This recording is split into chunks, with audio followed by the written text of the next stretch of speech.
right. Welcome to the July 2021 meeting of the Lake Bluff PCZBA. It's certainly exciting to be back in person at Village Hall. Agenda item number 1, and I guess we should also welcome Aaron again formally now that he's live and in person with us. So welcome aboard, Aaron. Thank you, Gary. Agenda item number 1, call to order and roll call, please. Certainly. Member Danley. Here. Member Fisher. Here. Member Miller. Present. Member Russell. Here. Member Toll. Here. Chair Peters. Here. You have a quorum? Thank you. Agenda item number 2, non-agenda items and visitors' public comment time. We allocate 15 minutes at this point during the meeting for public comment. Is anyone out in the public that wishes to participate tonight? Mr. Chairman, the only person, of course, I'll note aloud that there's no one here with us at Village Hall. There's one individual, a petitioner, present in the virtual meeting. Okay, thank you. Agenda item number 3, consideration of the April 21, 2021 PCZBA regular meeting minutes. Has everyone had a chance to review? Any proposed changes or other modifications? I'd like to make one on page 4, midway down, Thank you. where it says Member Miller. If I said what's on there, I take it back, and I'd like to change it to, Member Miller said irrespective of the village's FAR, rather than unsure or understanding the intricacies. We just say irrespective. Thank you, Member Miller. Any other comments from the trustees or the members? One typo, I think it is, on page 2, about 2/3 of the way down where it says Member Burns had no questions and said this is not a huge encouragement. I think that would have been encroachment.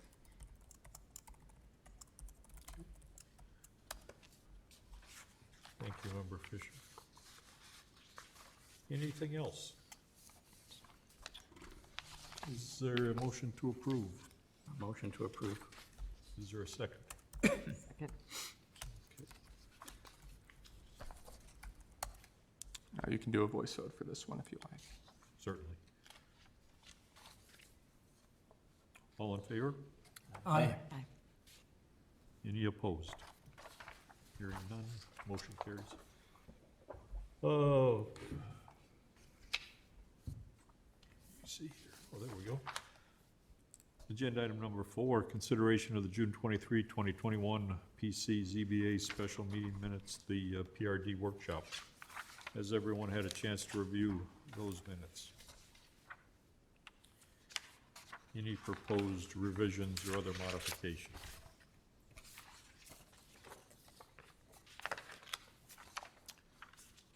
Hearing none, could we have a motion to approve, please? So moved. Second? Second. All in favor? Aye. Aye. Any opposed? Hearing none? One abstention. I wasn't there, so I'll abstain. All right. Motion carries. Meeting minutes approved. Agenda item number 5, public hearing, 502 McLaren Lane, residential variation. Mr. Cole, if you could give the membership a brief overview, please. Certainly, I'll make 2 comments here. The first, and I defer to Mr. Schuster on this, so our petitioners aren't present. Of course, we have the written materials here. I mean, are we required to continue this hearing? Can we open the hearing? What's our guidance on proceeding here? You can open the hearing, double check to see if there's any public comment, Okay. and then proceed as you desire. Okay. So there's no law that says that petitioner has to be present to. Well, they're present on Zoom, right? They're not. Oh, they're not. There's no rule that says they have to be present. The question is, do you think they meet their burden? So that's true whether they're here or not. You have the packet and the materials you have are part of the public hearing. So you should open it, and then if you feel that you have questions, you can always continue it if you think it's appropriate. That's always your prerogative. And then if somebody wants to make a motion one way or the other, you're free to do so. And again, the burden's always on the petitioner, so do you think they've met the standards or not? And if they're not here and they're short of evidence, so to speak, you could vote that way if you desire. Okay, that clarifies. So, With that said, Mr. Chairman, I've asked the village's administrative intern, Samantha Lennox, to present this item. Thank you. Hello, all. Can you hear me? Yes. Great. Just a brief overview of this item. We received a zoning variation application on behalf of our two applicants, Samuel Alper and Valerie Steiner, for their home at 502 McLaurin Lane. They're seeking zoning relief in order to enlarge their existing 2-car garage into a 3-car garage. The home is adjacent to 2 unbuilt right-of-ways in the Terrace subdivision where additional residential streets were planned to be built but have not been constructed. Although these rights-of-way were not constructed, the zoning regulations still treat these as streets. The zoning regulation additionally treats the home as being on a corner lot, which means that the front yard setback is applied to the eastern line and the 30-foot corner lot side yard setback is applied to the southern line. Based on the accessory building setback zoning regulations, accessory buildings and structures must not be located less than 20% of the width of the lot to the street line on corner lots. The width of the lot is 150 feet, so 20% of the width is 30 feet. The proposed setback is 10% of the width, or 15 feet. Additionally, the vehicular door frontage zoning regulations prohibits garages located in the R2 district from having vehicular doors that extend along them from the front of the lot for greater than either 50% of the width of the principal building or 18 feet, depending on whichever is less. In this instance, the applicant would require relief for the 3-car garage. 16 feet is provided based on this regulation, but an additional 10 feet is needed for the proposed garage door. Now, if the commissioners intend to carry on this conversation and discussion, the PCZBA is a recommending body in this case with the ability to take the following actions. You may either request a continuation of this hearing in case more information is needed, recommend the village board to approve the requested relief, recommend the village board approve the relief with your own conditions, or recommend the village board to deny the requested relief. Thank you. Thank you, Samantha. I guess preliminarily, at least from my perspective, we can proceed with the public hearing. If it looks as though it becomes contentious, my recommendation will be that we continue it, but I think from an efficiency perspective, we should probably proceed. The petition is certainly incorporated herein by reference. I guess as a general proposition, where do the individual members stand on this particular petition?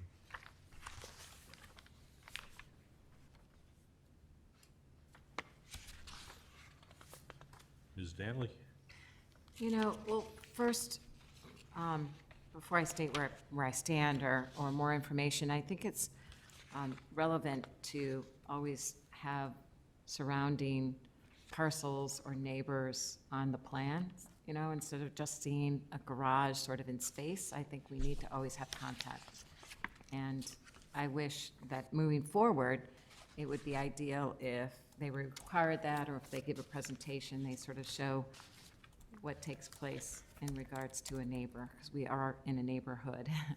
And it was difficult for me because I drove by and it seemed like a private drive, never been over in that area before. But it, as we're all, should be going to see the properties, it was, I didn't feel that I could drive up the driveway. Definitely feels that it's part of their driveway, so to speak. So that's a general comment in subject property, the unbuilt row, trying to understand that. I guess my big concern or question is in the unbuilt row of the streets, I just wanted a little bit more clarification on what does that really mean? Will that be built at some point? Will it be developed? Are we to assume that it will never be built? But it seems that that's an opportunity that may change, and I just want to be sure before we before I move forward with any direction. Just curious about that. Thank you. Mr. Cole, any insight, or Samantha, with respect to the future of that particular easement? Sure. So the western one is very, so high level, right? Originally, the plat of the terraces was intended to be much bigger than it was actually constructed, as due to, as I've understood it in the past, wetland and drainage issues. So west of McLaren, west of here, all of those lots, there's only a couple left in private ownership. Most are owned by the village, or a handful are owned by the Lake Bluff Open Lands Association, and those have been designated as part of the Skokie River Land and Water Preserve. So exceptionally unlikely that they will ever be developed. I don't even know if those two private lots could legally develop. I don't know, but no one's tried to in 40, 50 years, what have you. So that the right-of-way going west along the south of the property, it seems like that'll very unlikely. The one on the eastern boundary of the property, that goes directly into the CLC Jawa plant. So again, on its face, no reason to expect that'll happen in the foreseeable future. That one, you know, there are property owners to the west and to the east, and so perhaps at one point, you know, the village could always choose to vacate some of that. It could, you know, give half to the left owner, half to the right. You know, it could arrange for a sale of that land. Alternatively, a little further to the east, there's about 10 acres, actually a little more village-owned property. Again, also they're unplatted but developable. That's previously been marketed for development as senior housing, or, you know, it could be put to many other purposes. Can you put up them? Yeah, let me, That'd be easier to visualize. sure, that would be helpful.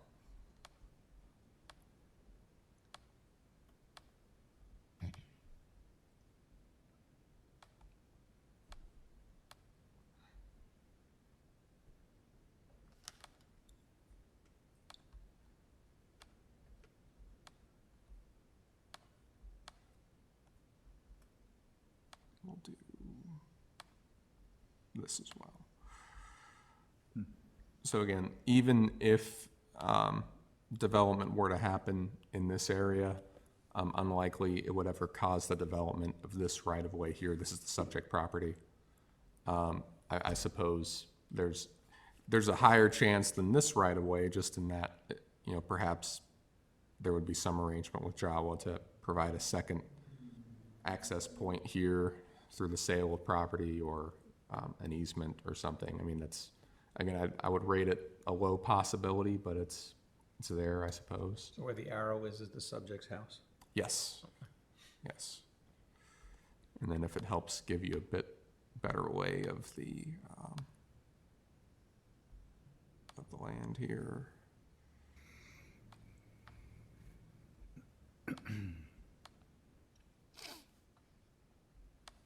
So again, this property built very deeply behind. This driveway runs in the right-of-way and then turns into the existing garage. Again, maybe theoretically, you can see that there's been some landscape improvements here. Theoretically, one day, who knows, maybe this it's possible, because you can see the berming and the landscape screening for Jawa starts further to the south before you get into some of their treatment pools. Where's the garage in equipment. that? Can you focus in on the garage better? Yeah, we can do that for you. That's the existing garage right here. Gotcha. So it'd come out another garage space there. Yeah, come out another 10 feet roughly to here. And if it's helpful,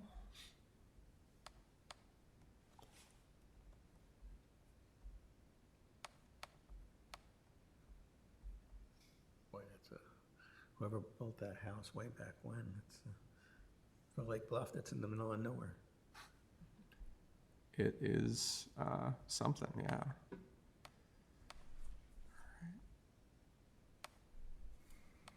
People that go down the street build it. So this helps illustrate it a bit.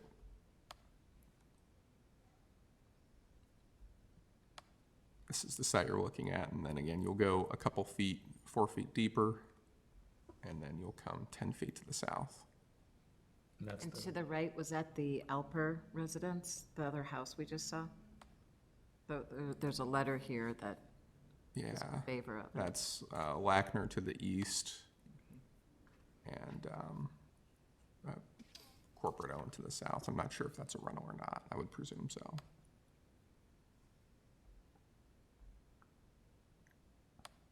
And again, if it's illustrative, from the current corner of the garage to the nearest property, you're talking 150, 170 feet.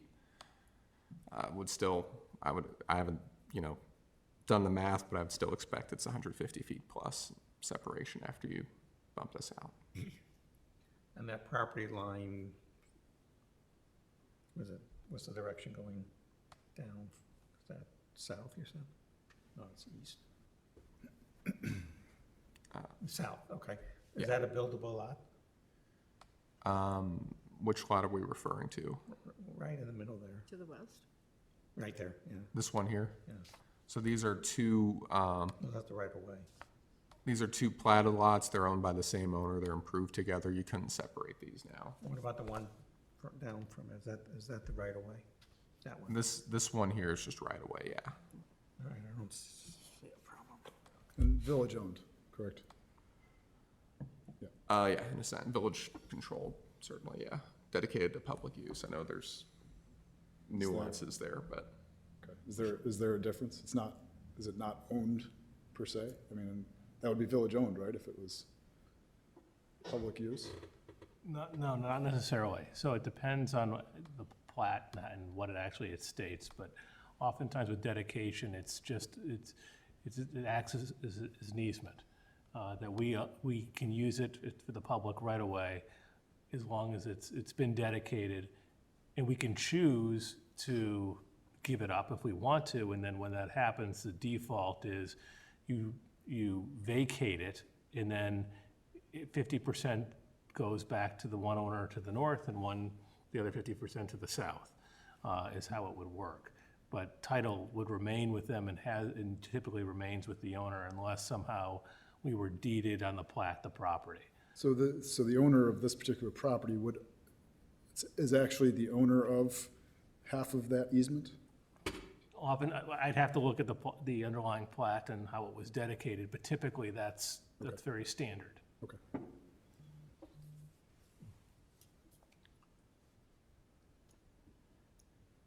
Well, was there any communication from the petitioner today or in the last several days regarding the status of their petition? yeah, nothing to indicate to me that they wouldn't be in attendance. I mean, they've generally been pretty responsive, so I'm guessing this is an error. Any other comments or questions from the members? Well,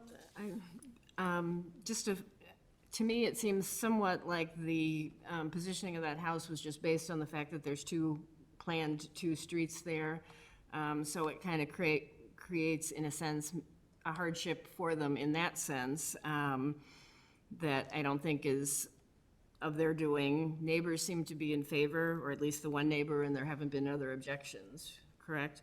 And then they certainly have an oversized lot with what looks like the second lot to the west. So it's not something where they're pushing the envelope or impervious surface is a problem or anything like that. So, and it's obviously secluded back in there, and it's not anything that's close to the road or, seeing it right there. So I wouldn't have a problem with it if it came to that. Thank you, Ms. Fisher. I noticed in the packet there was a reference to the front facade on the proposed garage door, and I'm just asking the membership whether or not that creates any sort of potential issue for any of the members. What was the issue mentioned? I think you have like a 16-foot width. Yeah, So We haven't seen that particular scenario in the past. typically, we would discourage someone from seeking a variation from that. So in the village's form rules, we don't want front facades to be dominated by garage doors, right? We want, for example, we have a porch rule that incentivizes screened front porches, or, you know, things like stoops, decks also can be built in the front relatively easily. Conversely, we don't want garage doors to dominate that front facade. So typically, you can only build up to 18 feet. Right now, this current garage is 16 feet. At that front facade, that's, again, 18 feet should be enough to comfortably house a two-car garage. It's really when you get into 3 that would be restrictive. We do have many three-car garages in town. Many of them don't face the front or are perhaps partially obscured by the building, right? So you'll go down the driveway and the third car is more interior to the lot. Okay, that makes sense. And of course, you know, I don't know the exact date of that rule. Many of those came into effect around the mid-90s, and so there may be garages before that date as well. Understand. This is a very unique property, right? I mean, it's not really a frontage garage door. It looks to me like it fronts the right-of-way more than it does the actual street. So I don't have any problems granting that variation.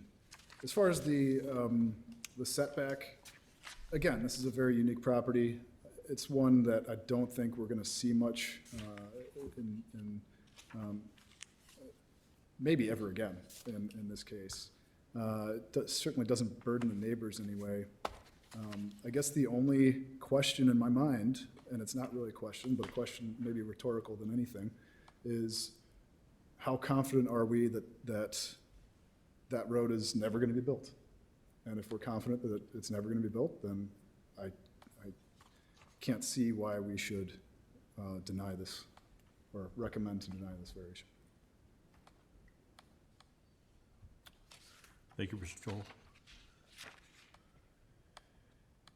Mr. Russell, Mr. Miller? Well, I just answer Member Toll's comment about the chances of that right-of-way being built. I would agree with Mr. Cole that it is very extremely unlikely, given the ownership, that this is a Illinois Land and Water Preserve designated area. Most of it is floodplain or floodway. Actually, the lot due south of this one, not where the home is, but the one behind it is unbuildable by village ordinance because it was sold to the homeowner there as buffer for the whole land and water preserve area. So I don't see that as any impacts at all that both of these requested variations. And I think it is an extremely unique lot given its location. So I don't have any concerns with recommending that we grant both variations. Thank you, Member Russell. Any other discussion among the members? I'll echo Member Russell's comments that I think this is not going to be a burden on anybody. And if they want that third car garage, let them have it. Front and all. It's not, nobody can see it. No, my impression is likewise that it's a very unique parcel and that there won't be any further activity to the west, and probably the roadway will never be formally built, so. As far as the burden of proof, Mr. Schuster, no one has really raised a question on that particular issue, so I think from my perspective, is there a motion? Or are we comfortable proceeding with the motion? I move we recommend approval. Can we do both variations at once? Yes, yeah, just the application, you know. I move we recommend approval to the village board for both variations requested. Thank you, Member Russell. Is there a second? I'll second. Thank you. Any further discussion? Hearing none, could we have a vote? Mr. Cole, please. Certainly. As always, we will shuffle the order. Member Toll, Aye. Member Russell, Aye. Member Miller, Aye. Member Danley, Aye. Member Fisher, Aye. Chair Peters. Aye, Motion carries. thank you. Nice presentation, Samantha. Very unusual scenario. Thank you. You're welcome.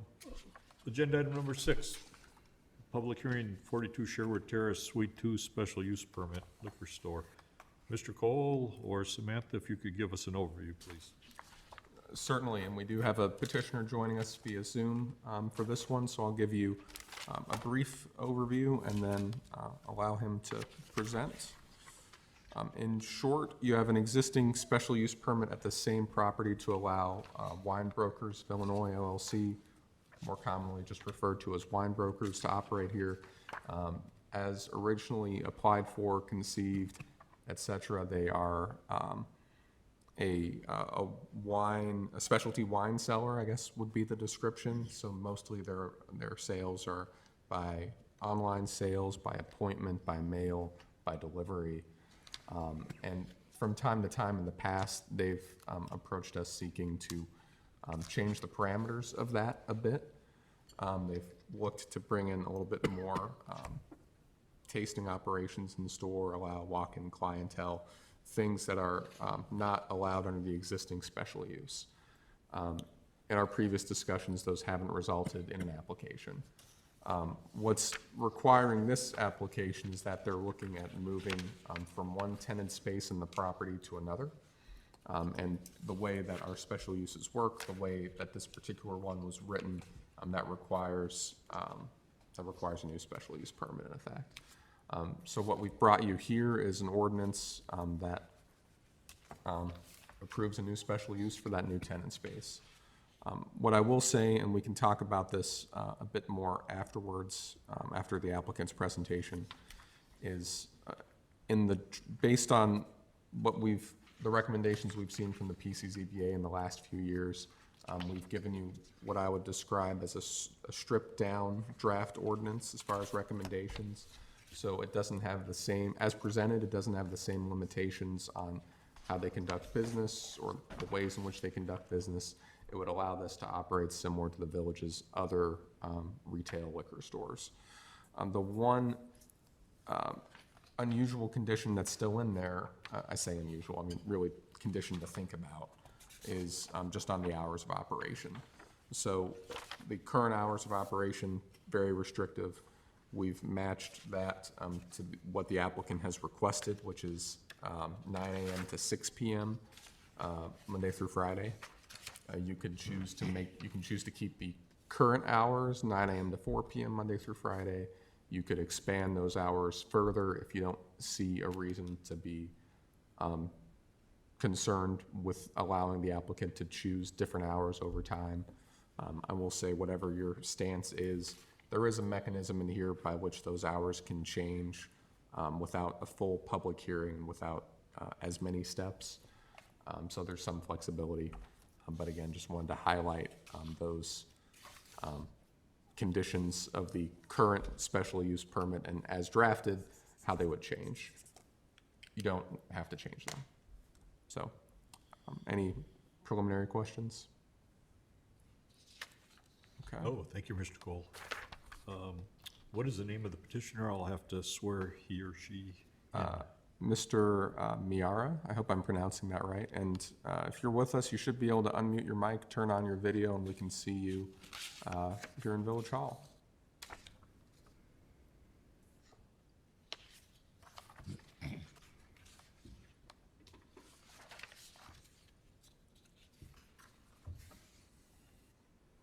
There we go. Mr. Niara, if you could stand, please, and raise your right hand, I'd like to swear you in if that. She muted, so. And I think you're still muted, by the way, if you can just hit that unmute button. Okay, I'm ready. Okay, do you solemnly swear to tell the truth, the whole truth, and nothing but the truth, so help me God? I do. Thank you, Mr. Niara. If you could give the PCZBA, a brief overview of your petition. Well, we've been running wine brokers of Illinois in Lake Bluff for the last 5.5 years. We're just looking to go to the other building across the parking lot and request that we can have walking clientele and also serving wine via the Kubernetes systems like they have at Heinen's.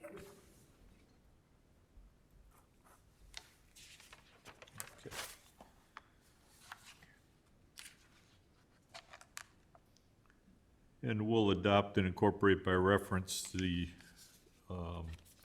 your petition with respect to the addressing the various factors of the special use permit. Do you anticipate any changes in your operation?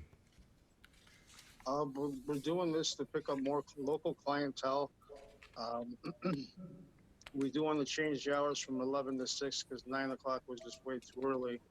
And with the whole of the pandemic went through, nobody was coming out to sample. So that all stopped, but more and more people are coming out. And suppliers now don't do samples, tastings free of charge. So it's all getting costly for me to open up bottles. So I figure if we get a Kubernetes system, an on-premise license, people can pay $1 or $2 for a 1 ounce, 2 ounce, or 5 ounce pour. That would help, build the business up. Thank you. So you're looking to restrict the hours a little further? Well, the hours I'm looking to do 11 to 6, 5 days a week. I think previously it was like 9 to 4, and I just want to change it to 11 to 6. Is that Monday through Friday or Tuesday through Sunday? I would do Tuesday through Saturday. Do you anticipate longer hours as business improves? Well, right now I would stay with the 11 to 6. That is like the ideal time when people on the North Shore are out shopping and driving around. And like I said, the 9 o'clock was way too early, but I didn't know what to anticipate in the beginning from clientele on the North Shore. Do you anticipate opening up later in the evening? Yeah, till 6 o'clock. No, beyond 6 o'clock. Well, right now I'm requesting 6. If it's has to be later, I might consider later. But from what I noticed in our area, there's not too many cars that are driving around past 6 p.m.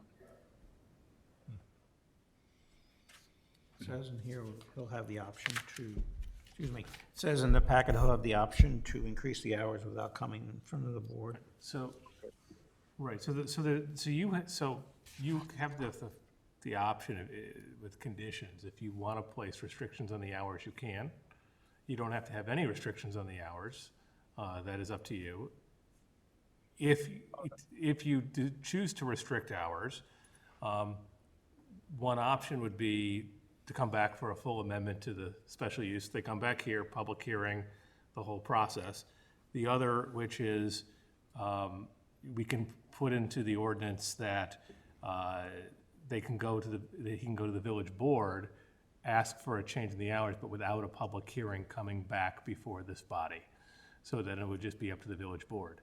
And I guess in terms of the hours, the way that I would think about it is, while the applicant has indicated what hours he plans to operate, is really think about what hours you care about restricting. And if you don't care about restricting certain hours, do we want to go through a process where if there's changes in his business plan where it is going to the village board to make that decision or coming back here? The point of the condition is for you to, with any of these conditions, is to make sure that, he's operating in a way that meets the standards of our code. And if you don't need to restrict the hours or, whatever window you think is appropriate, that's what you should do for your ordinance. Okay, then I would request no restriction on the hours to operate. No. And then it's up to this body to decide what you think under your code is appropriate to meet the standards in your code. Okay. I think if we do decide on any restriction, a public hearing should not be necessary to change it. I mean, that's just an inefficiency that if, for whatever reason, the model changes, the market changes, that a public hearing would just slow down the process of one of our important businesses in town. So if we do decide on a restriction, again, I don't think a public hearing should be necessary to change it. So we actually have two businesses that have no limitations on hours of operations for selling liquor in the village. So we do have a standard that can be met very simply. It's not like we have to reinvent anything. There certainly is an area of low density. There's no residential. Nobody's gonna complain about noise, though I don't think your wine bar will generate a bunch of rowdy citizens, though, you never know, I suppose. No. So if we're talking about restricting, the question is, do we restrict what Innovasi does? Do we have no restrictions? It's kind of across the board here. Maybe we should kind of, maybe discuss in the village, maybe there should be some restrictions of when alcohol should stop being served. I don't know if this is the time to do that, or maybe it is or isn't. And it's, I should add here to perhaps a important clarification. So, again, we tried to separate out, here's the zoning restrictions, here's the liquor restrictions. To your point, to your question, Mr. Miller, there are hours of operation for all liquor licenses in the village, separate from zoning. And I'll read those here. So if you're selling packaged liquor off premise, you wouldn't be able to do that between 11 and 6. If you're selling on premise, you wouldn't be able to do that between 1 and 6. And then in restaurants,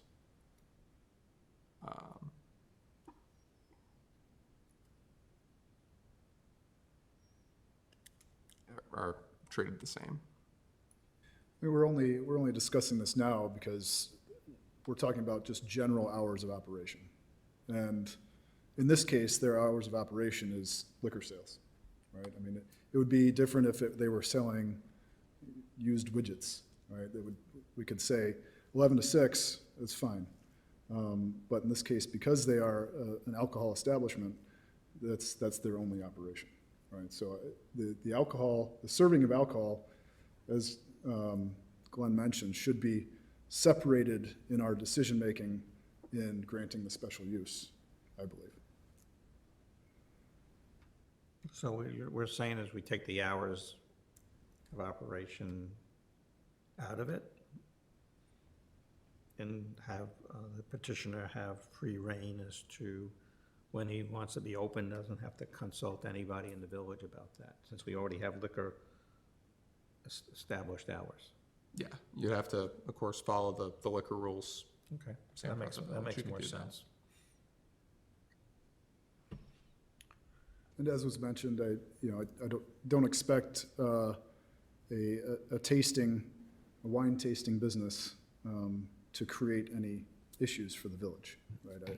We're not, Especially in that area. yeah, not in that area. We're not talking about parties or noise complaints or anything of that nature. So I think I'd be okay with no restrictions. Any further discussion on the hours of operation among the membership? I guess a slightly more restrictive view would be to expand the proposed hours from say 10 o'clock to 8 or 9 o'clock, and then include the caveat that if further modifications are required, he could go directly to the village board. Try to be as efficient as we can.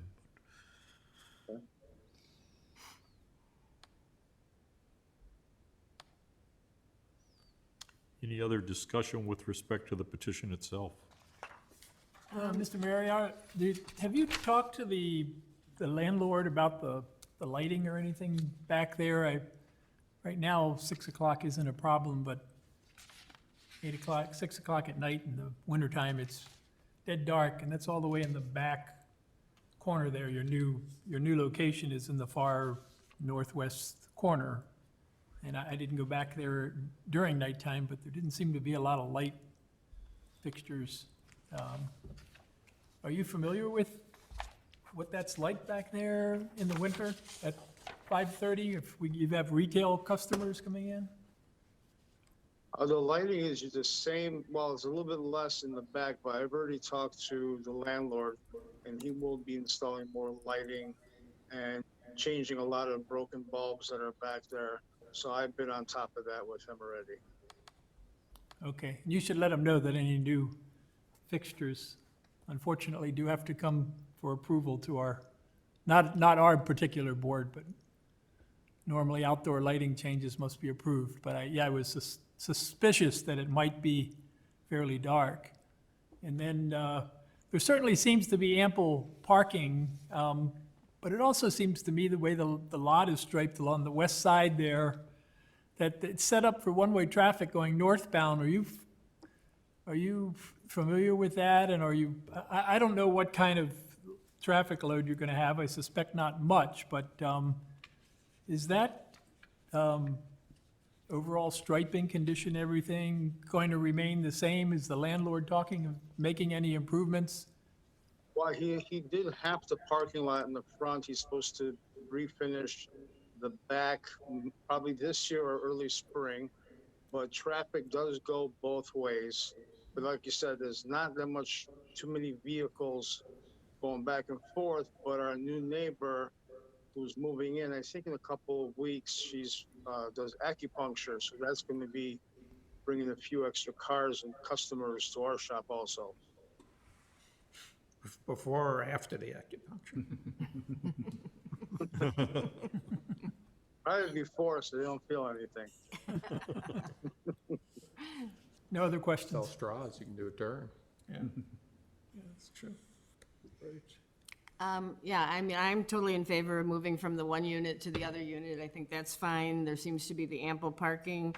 I like encouraging walk-in clients, making that change to that, just because I think that it'll benefit them, but also I think that any additional traffic in that area helps everybody, because until you drive in there with a set purpose, you have no idea what's really in there. So I think that if you're looking for suddenly a doctor, a workout place, a florist, or somebody, you've got to get in there to see that, oh my gosh, there's a whole other Lake Bluff here. So I don't have any problems with that, or tastings, or any of the other pieces. Thank you, Ms. Fisher. I'm in favor. Thank you. I guess I'm supportive of the petition. I might be a proponent of maybe limiting the hours to, say, 10 a.m. to 9 p.m. or whatever, and then with the caveat that you could go to the village board if needed to seek further approval. And I suspect that would not be an issue if the business demands it. But again, that's just,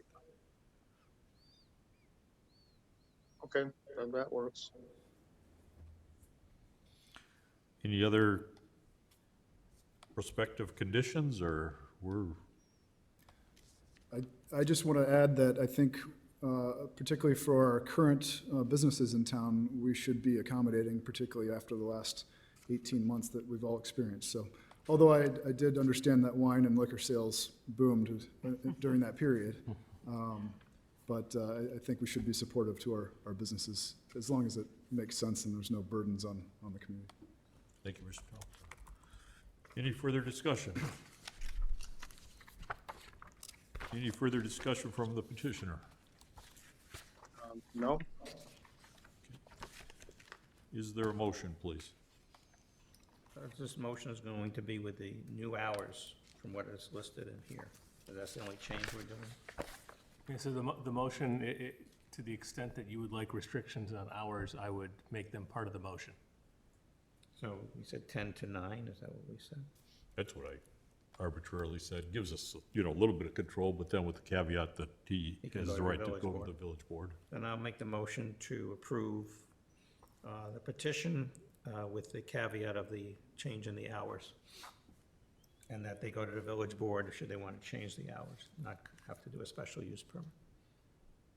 To be specific. Yeah, so to be clear, is that all week around? Is that Monday to Saturday, Tuesday to Saturday?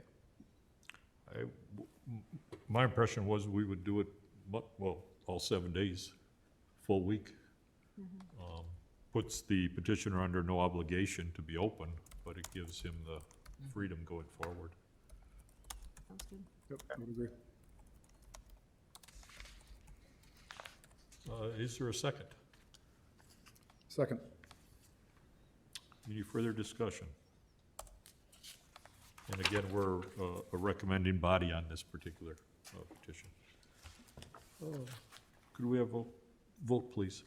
Certainly. Member Fisher, Aye. Member Danley, Aye. Member Toll, Aye. Member Miller, Aye. Member Russell, Aye. Chair Peters. Aye. Motion carries.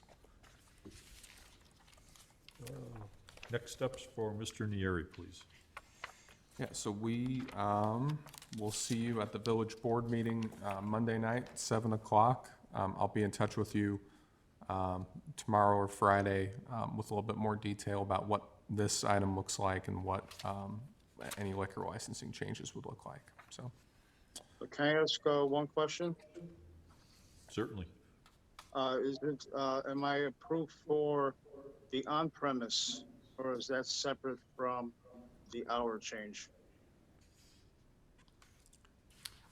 that motion that was just approved was to recommend the village board would approve the on-premise consumption part and the change of hours.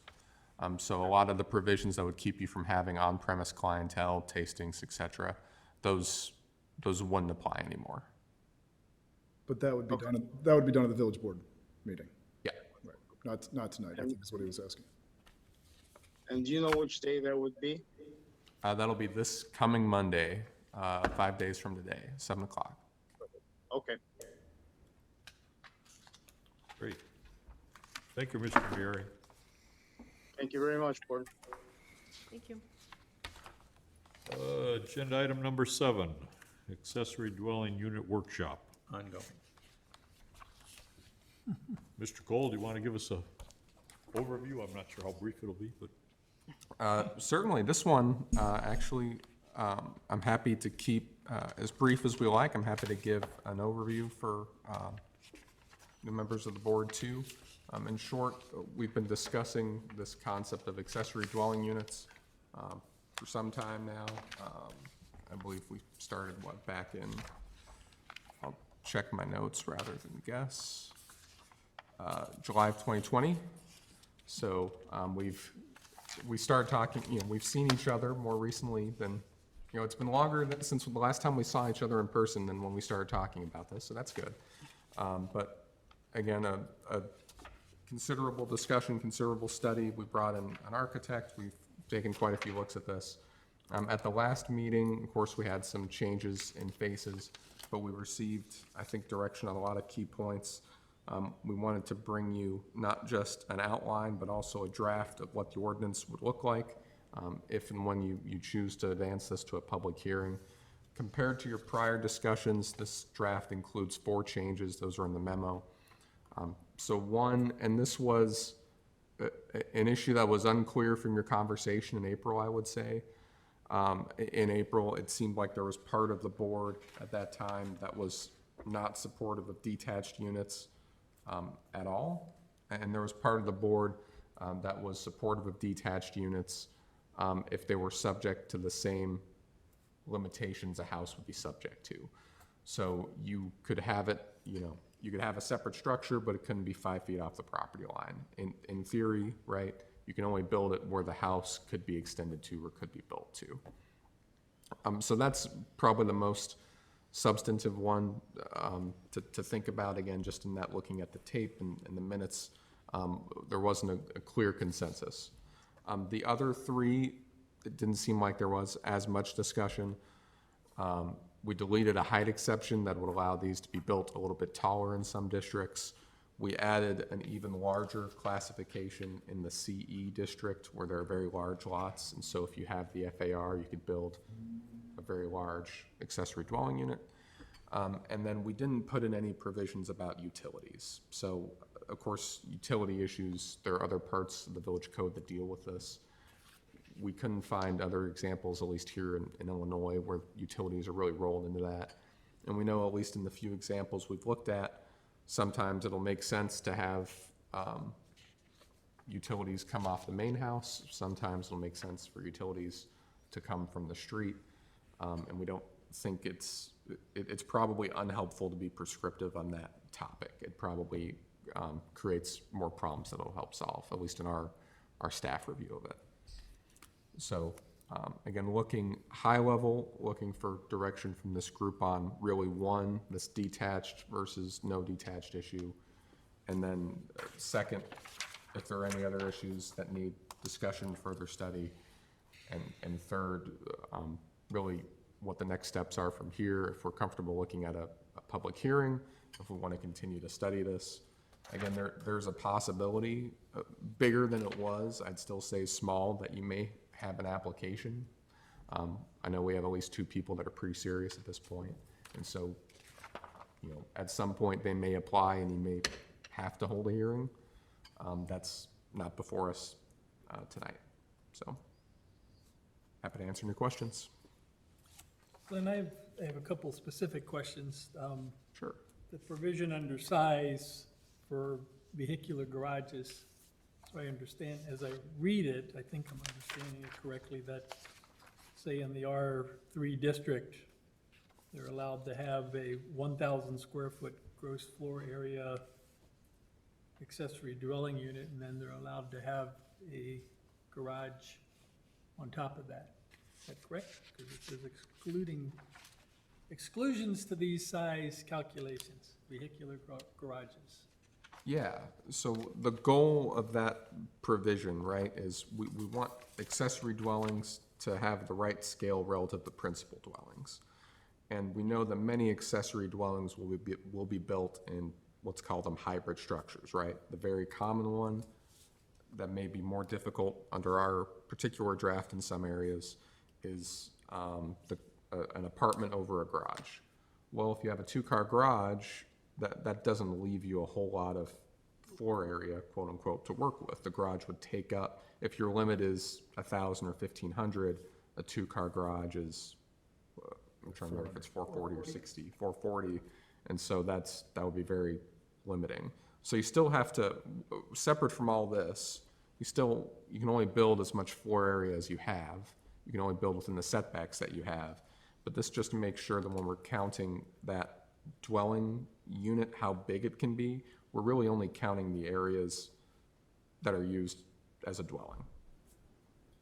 So when you compare the in reference to the 40% ratio restriction, are you going to exclude the garage calculation totally from that for the excess? If a second garage is built on the property for the accessory dwelling unit, are you excluding the garage from the 40% calculation?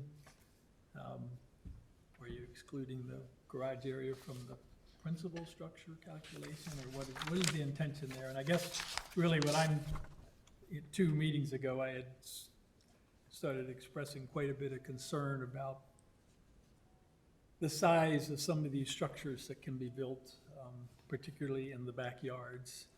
And I'm starting to worry about, in the R2 or R3 district, where a 1,000 square foot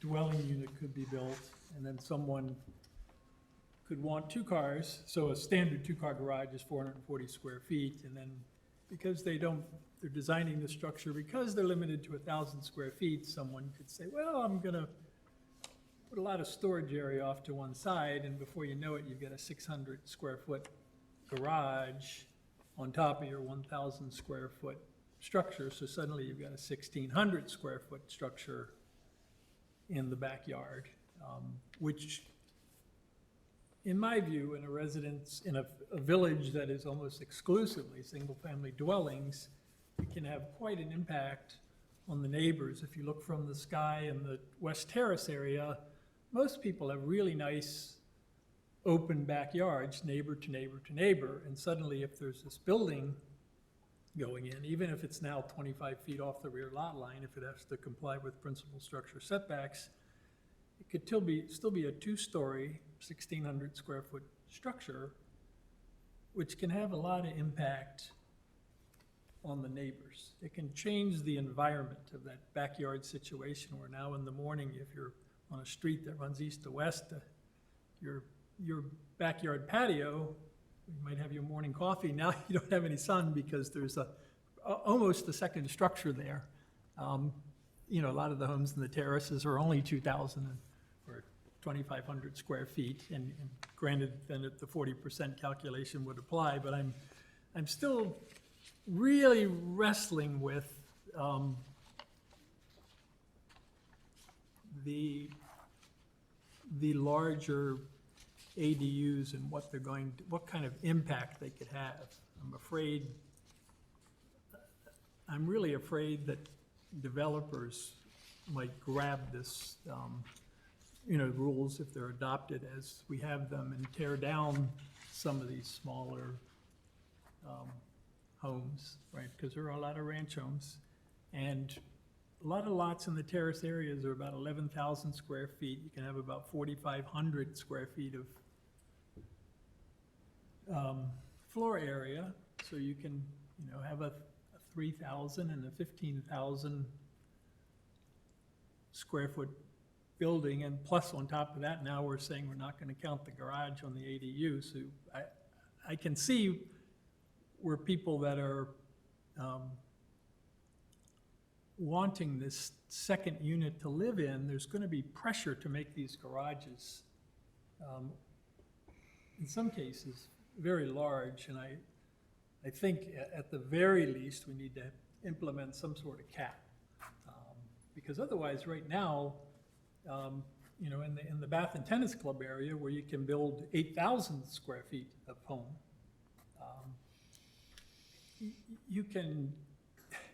we have no way to stop someone from coming in and deciding that all the storage space that they would normally have in a home, they're now going to put on one side of this garage because we've excluded the garages from the calculation. So that's a loophole that really worries me, in addition to just the basic overall floor area that we're contemplating allowing. So just throwing that thought out there. And then the other question I have is on the ownership and rental provisions. I guess because there really hasn't been much change in what's written from the packet of 2 months ago, other than we changed the term. If the owner isn't the owner doesn't own the accessory dwelling or the principal structure, then there's another provision in here that the occupants of the principal and accessory dwelling units must constitute a single family. And I guess I'd like clarification of that, because in our code, a family definition is just blood relations. So when you get out to some families and a third cousins are blood relations. That can really expand who's living there, and I'm finding myself being very uncomfortable with the fact that if you're going to allow ADUs, that we wouldn't want the owner to either be in the principal residence or in the accessory dwelling unit. Seems like this is and I don't know how we're going to enforce if we allow this second provision to stay as it's written. How are we going to track that if suddenly the owner is off in California and is making money off of 2 homes that are being rented on one lot in what used to be a completely single-family area? That concerns me also. I don't know if it concerns anyone else, but I had missed that provision before, because I was thinking that the owner, if we were going to allow these, the owner of the lot has to be either living in one or the other structure, not completely off-site. So, I don't, I'm still just very much concerned about some of these potentially still very large structures that can be built and plopped into some of these backyards, and how impactful they will be, could be, potentially, on the neighbors on either side in these areas of the village where there are these wonderful backyards side to side to side that are 60 and 70 feet deep with nothing but lawns and trees and patios, and suddenly your neighbor right next door with only a 7.5-foot side yard setback suddenly has a extra 1,600 square foot structure in his yard. So at the same time, I don't know, the number, it's very worrisome on the high end to me, what can happen here, and that we're getting away from the concept of, a little tiny dwelling unit that an extra family member or something can move into, tucked away in the backyard, and I can't envision the 1,600 square foot extra building as being quote-unquote tucked away in the rear yard. And I want to move some sort of ADU forward, because I think it would be good, but on the other hand, I think there somehow needs to be some check and balance, because we won't be able to help the first neighbors that this happens to if someone does come in with and takes these regulations to the hilt, that somebody might want to grab every square foot that they can. I mean, that's how they treat our existing zoning regulations with building single-family homes. And yeah, we can change it after it happens a time or two and people come in screaming, but the whole purpose of zoning regulations is to protect people from what could happen next door. So I'm just feeling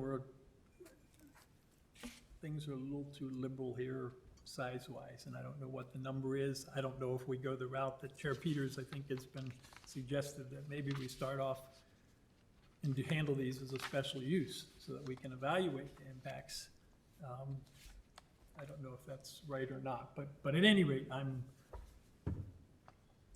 not comfortable. I was hoping that those two different residents that you mentioned could come in and explain to us what they were thinking. Are they thinking of building a larger home? Are they thinking in the E1 district at Bath and Tennis Club along Wimbledon Road or Forest Hills Road, where you can now put possibly a 2,600 square foot structure in the backyard? Boy, that would impact the neighbors on either side.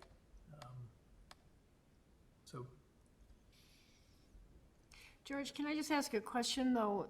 Because those larger lots already have the potential to have a much larger home there, you still view this totally differently than if those neighbors just decided to add on 3,000 square feet in the Bath and Tennis, or whatever the square footage would be, to really make a much, much larger home there? To me, they have the potential to do that right now anyway on Forest Cove or in Bath and Tennis or something like that, to build a much bigger house than they have. I agree with you in terms of total floor area, but I would also think that overall, the person that builds that type of addition is still going to want to preserve a nice backyard. The addition would be part of and integral to the house, so it would be more compact overall, whereas if you're building a separate detached accessory dwelling unit, it's going to have more of an impact in that open space with all these 5 other surrounding yards, the 3 behind over the property line and the 2 on each side. And suddenly, where there was 6 lots with all this open green space, now there's a pretty, and as I said, right now, someone could liberally come in with a 2,600 square foot structure and pop it in the backyard.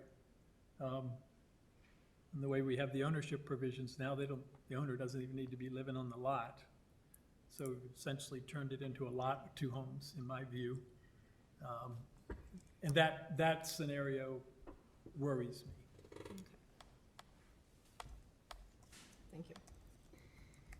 I would echo George's concerns with respect to the threat of irreparable harm to many neighborhoods should one of these scenarios occur without any village oversight. I think the theme of our discussion had been, at least to some extent, with some of the members, that the risk was reduced to some extent in the estate or CE zoning districts.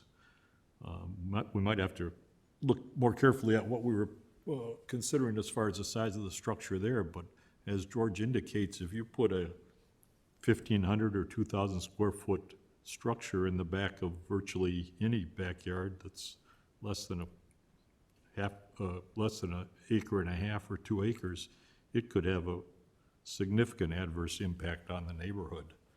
And I'm not sure that's what the citizenry of Lake Bluff is really contemplating. So from my perspective, I think we have to tread very, very carefully on this, because there could be some individuals, some property owners that could be seriously adversely impacted if we make the wrong recommendation at some point. And I think George made an excellent point with respect to that possible exclusion in section C1. That would be a tremendous benefit for the homeowner who wanted to get another 440 square feet, which I think would be unacceptable. So I'd give you a few reactions, Member Russell. So the first easiest comment, I encouraged both of the people I've been in contact with to appear at this meeting, to have plans that we could share with you. I think it's unfortunate that they didn't do so. I wish I had that to share. The most information I have is, in total, we've seen 3 of these plans. Plan isn't the right word, concepts, what have you, that are in some stage of development. So the first we've shown publicly is on the eastern 2/5 of Block 3. We showed that at our April meeting. I'm happy to put it up again if anyone would like to see it. The second, which I think would probably be the first to be built, is off of Witchwood in the Estates. I don't know what the scale of it is. It's by a professional architect. From what he's said, I would guess somewhere in the 500 to 1,000 square foot range. Built closer to the front of the lot than the existing house, I think, but pretty modest in size, and not just a single story unit. And then the third one, I think, is the least far along. He'd actually wrote to me about this subject back in 2018 or so. He's up on Shore Acres Road, and he's on a very large lot. One of the smaller lots in that area, but still acres. That's the best I can share there.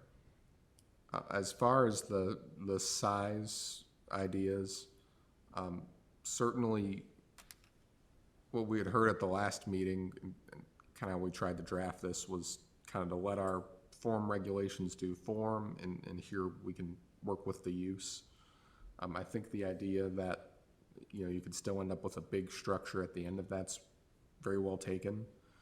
I'd give you a couple answers to think about, and you could do one or you could do both in combination. The first that I think maybe responds to your general height or size question, I should say, is when we originally put out, here's 1,000 square feet, here's 1,500, here's 2,000, we were just trying to make a gradation, if you would, that reflected the different lots in town. If the idea is to try and make sure we're making it really a small unit, very accessory, I pulled it up here to check myself, but the ADU sizes, and this is for a single-story detached unit in the back. Some of the example plans from AARP They run from 350 to 800 square feet in size, and 800 being in the fairly generous end of that. And I've gone out and looked at some commercial plans. I think, there might be some to get you a little over 800, but 1,000 was meant to cover as much any weird situation you ran into. But certainly you could pull those numbers back, and I think you'd still have a lot of options. Similarly, you could take that 40% rule and you can get rid of all the exceptions, right? For just the 40% rule, you could say, or you could set a different rule. There's different ways to slice and dice it, but you could essentially make a rule on how big an accessory structure could be on its own that has an ADU in it, right? These are trying to govern the size of the ADU and keep it accessory, but you could get more into the realm of rules that are really trying to govern the structure that it's in. So 40% relative to the main home, I'd have to run a few examples to know how that would work. I don't think you're that far off. Maybe you'd move it more into the 30 to 35 range, but again, you're probably not far off. Maybe just shrinking the size of an ADU in general will do it for you. So for example, you have a 440 unit, let's say you have a 440 square foot garage. Let's say you're trying to get 525 feet of dwelling unit in there, and the extra 125, you make a shed on the side of the garage or extra space in the garage. We could work that math out. We can give you a few very general examples, and we can bring you some rules that pen this in a little tighter to avoid creating some of those conflicts you're talking about. The last one is probably the stickiest one because it's sort of the most unproven, right? So when we look at the ownership occupancy issues, we wrote this rule to really try to eliminate one specific possibility, which is there's a landlord, they're renting out one house on its own, they're renting out the ADU completely independently. The village attorney can probably speak to this a little bit better, but a very sensitive subject when we write these rules is courts do not look fondly on rules that discriminate against renters compared to property owners. It can be very tricky for fair housing reasons. It can be difficult to show that we have the justification to hold them up. So certainly owner-occupied ADUs, that's a common provision in parts of the country. The more we would just have to be very thoughtful about rules that take other views on this. I'm sorry, Glenn, I probably misunderstood you then. You said owner-occupied ADUs are prevalent in a lot of places in the country. There are some places in the country, yeah, and that's a prevalent enough rule where you can say, hey, the owner and the ADU, they have to be one family and that's it. You can't rent it. That's can't rent it, okay. Yeah. I thought you were saying that the owner, somehow I get it in my mind that the owner was going to be in the principal residence or in the ADU. And then they could, I wasn't concerned about, if the owner's there, then they're taking care of the property and whether they're leasing it to their brother or they're leasing it to someone they've never met before. I personally am not concerned about that, and I'm not suggesting we restrict that, but I am worried more about the owner that is now turned into an absent landlord and is wanting to take advantage of our new rules that basically allow a big home and a little home on a lot because he's looking at the dollar signs. And that's what worries me. Part of what makes it difficult is, and Glenn alluded to it, is Illinois case law. And I don't remember off the top of my head the name of the case, but there's a well-known zoning case in which a municipality tried to create a zoning district, and they said it has to be owner-occupied. So you can't, it's, call it a single-family home, but it has to be owner-occupied, you cannot have rentals. And the court said that's arbitrary zoning. You cannot do that because the reality is when you put your head down on the pillow at night, whether you're an owner or a tenant, you use the house the exact same way. So it's completely arbitrary to say that the type of ownership matters. The exception to that historically has been short-term rental because, typically rentals less than 30 days, and the courts have said, well, that you're using a property differently if you're transient and you're not part of the community, not making it your home. But if it's your home for a longer period, you can't discriminate against renters. So how does this play into the ADU context is I'm unaware of any case law in Illinois that specifically addresses this in the ADU, but my concern would be, if somebody were to mount a challenge and says, well, I can own the house and live in the main house, have the ADU in the back, rent that out or, use it, as I see fit. Or if I rent out my house, the main house, and there's a tenant there, let's say on a 1-year or 2-year lease, and they happen to let somebody else stay there, grandma of the tenant or their cousin, whoever it is, all of a sudden they're going to say, well, is this not arbitrary?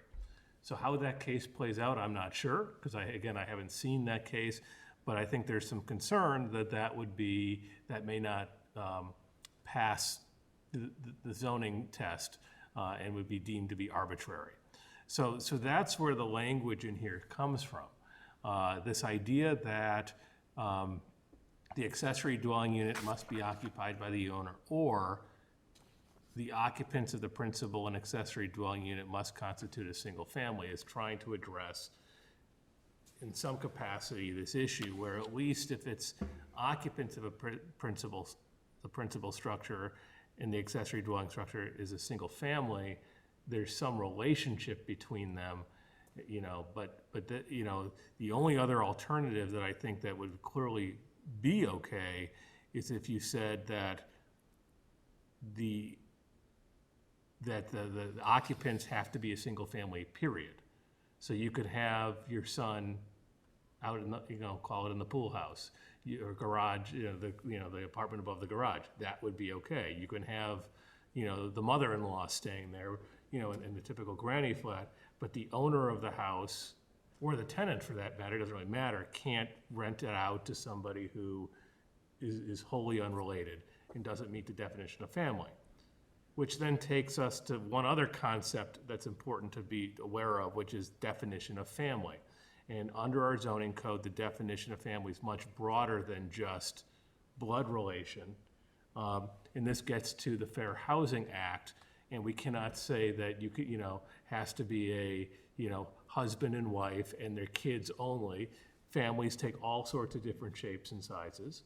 And so the definition of family in our code is one person or two or more persons related by blood, marriage, legal adoption, or guardianship, but not including guardianship by any governmental or quasi-governmental agency, or not more than 4 persons not so related, at least one of whom is an adult resident who is domiciled in the dwelling unit and is capable of, and in fact is, functioning as the head of household, together with domestic servants and temporary gratuitous guests living together in a single housekeeping unit.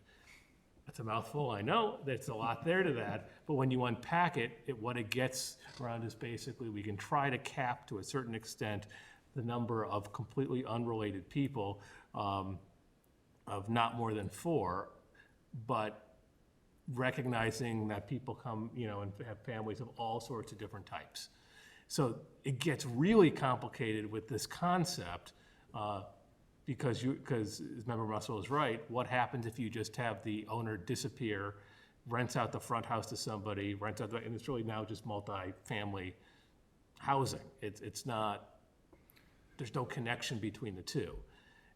So we're really limited, I think, on this kind of what's in the draft is one option, and the other is to get rid of the concept of ownership and just simply state the principal structure and this accessory structure have to be occupied by one family.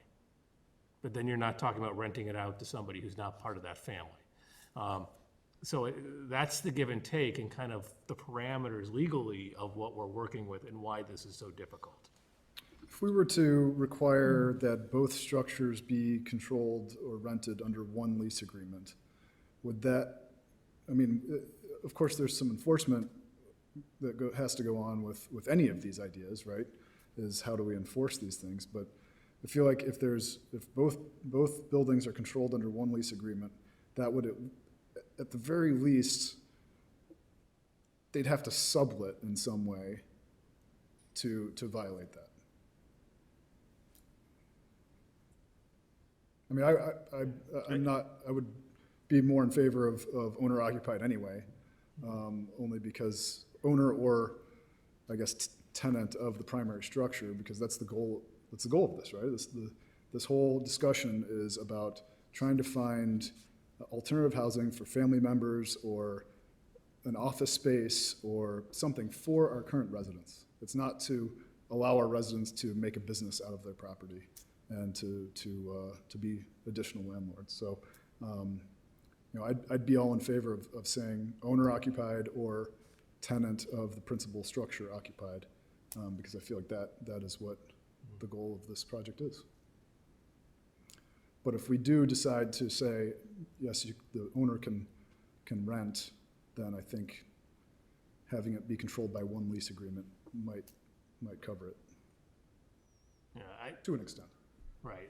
In the question, and I would be curious to see how that would play out. And I understand what you're saying, and that it makes a lot of sense. But then you can also see where it gets into a game that the owner plays. So owner wants to rent out to a totally unrelated family, so you have two separate, family units, and says to the second family, well, so here's the deal. In Lake Bluff, it has to be one contract. So I'm going to do a contract addendum, which says that you're technically under their lease, but then they kind of carve out and just get creative with terms. So it's one document, but it functions the equivalent of basically two separate leases.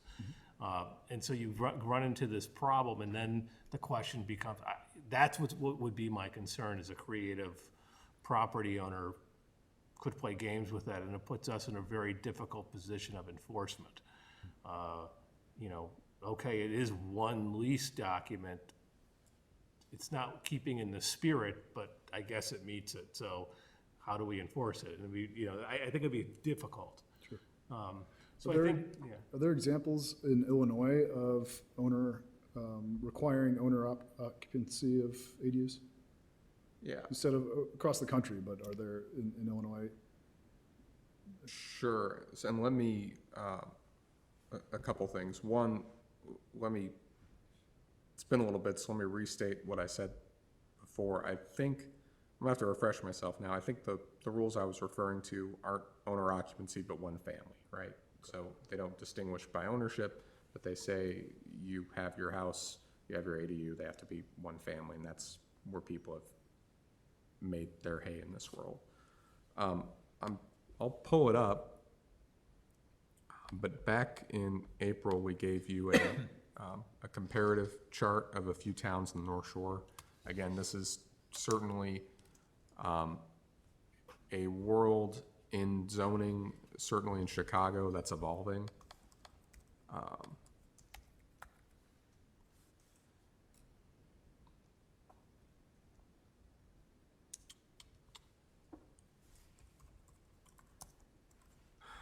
I'd have to look into it a bit more to give you a better answer I was comfortable with. Wilmette has a number of restrictions. For example, it restricts the age of the occupants.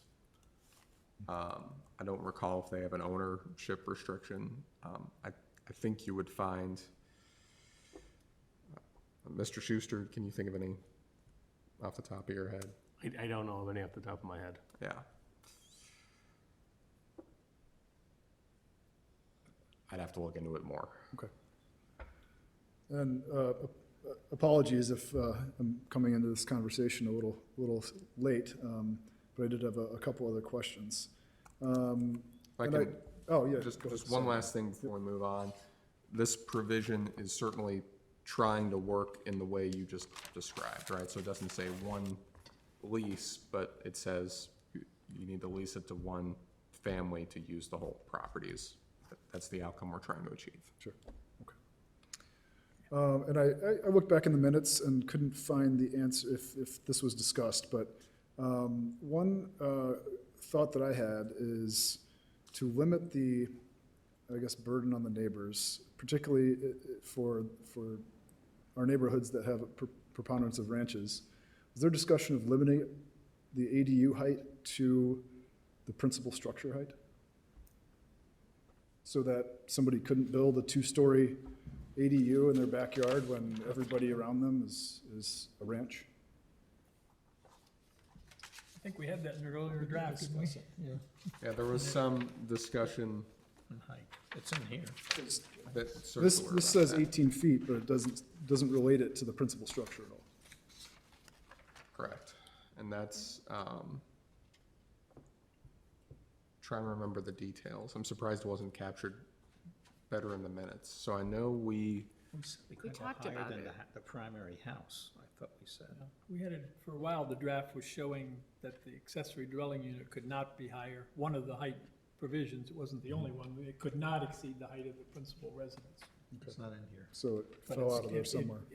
Well, yeah, it disappeared considerably when we changed the detached structure provision there. Okay. And that would also limit the scale of the structure itself as well. I mean, because if you're having to spread out your ADU, trying to max it out to 1,000 square feet on a lot, and you're restricted to one story, then you're starting to probably get into the impervious surface limits too. So having a restriction to the height of the principal structure, I think, would do many things that we're talking about in reducing the burden on the neighbors. Why we dropped it out of here? I guess the other question I have is, at what point did this become a discussion of allowing it as of right instead of just requiring it as a special use? And would that be burdensome to our residents to require it as a special use? We're talking 3 potentials.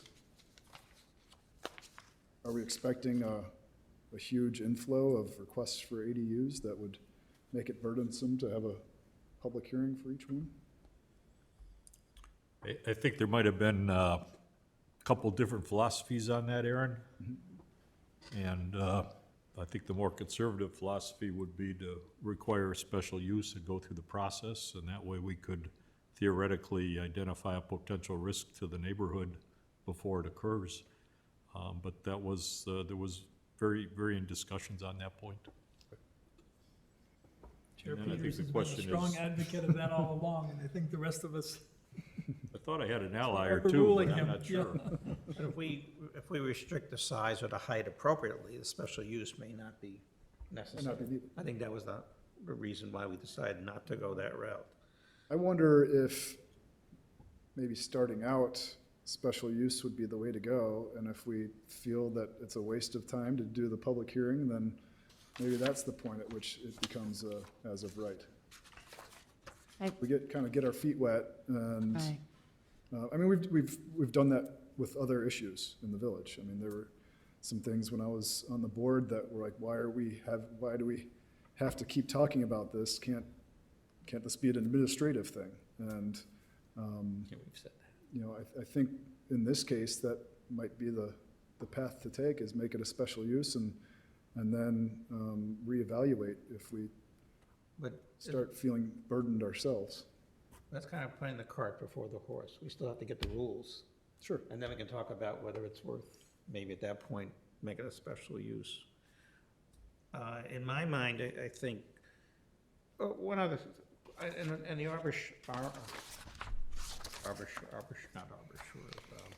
The Arden, like, Arden Shore.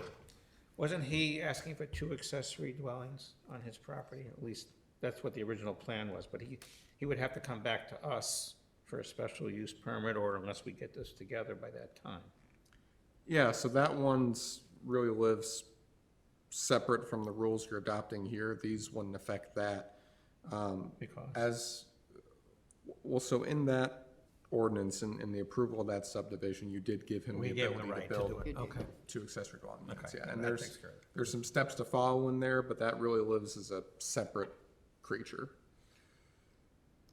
So I think with the discussion, with Member Russell, I totally agree with this garage issue.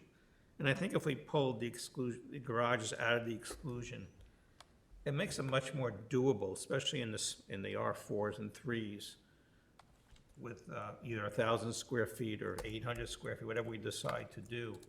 But that would certainly pull out a big chunk of objection of people having 2-story houses on small lots.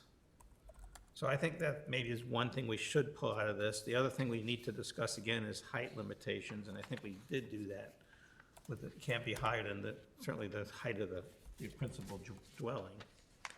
And lastly, I kind of like the idea that it should be a single family, whether it's a rented single family or not, allowed in these accessory dwellings, rather than having 2 separate families living there from a rental point of view. Even if it's a rented principal, if they want to use a family member in the accessory, I think that's reasonable, as long as it's a long-term rental. Can I just ask, because I also got here late and missed some of those first meetings before I got on the board. What was the original intent of trying to do this? Was it that we're trying to find additional housing for family members? Or, I know the original use of a lot of these ADU structures in other North Shore communities was college kids, people who wanted to move to Florida, but they wanted a little place here for visiting the grandkids and stuff, unrelated potentially to the principal residence. Was it that we were trying to create simply additional for the college kids coming back home that were part of our family, or were there any goals in that I missed? No, my memory is distinctly the latter example, that we were opening it up to That's what I thought. anyone, So- right. just to provide, under the Or whole diversity. capsule of alternate housing, to Right. provide smaller places for someone to come in. Right, so and- that's, and I rent a guess, small my structure in the concern with saying backyard. it has to all be family, to be rented out, because I thought the goal was sort of to create a diversity of housing that was available not just to family members or something, so I guess that's a concern. I think the original impetus with this was Block 3, that one house wanted to put an ADU over the garage. I think that started the discussion here, didn't it? Yeah, it was a nexus of a few things. I mean, that was the big triggering event. There was, a discussion, again, of alternative housing policies. What's the path forward to realizing some of that, especially that was right after a second Block 3 proposal had been, had not proceeded. And, there are a few issues in the village where I get a call or two every year. Swimming pools are another one. They don't quite rise to the point where someone will take on the cost of making a text amendment, but where you can tell that there's an interest in working proactively. Again, for example, one of the gentlemen that I've been in contact with wrote me, I think in 2018, at worst 2019, with interest in this up in Shore Acres. And so it's, whenever you see different parties over time, that's usually an indicator to me or to our staff that we should bring something to your attention. So the most immediate trigger, Block 3, but these other policy questions as well. It's time we did it.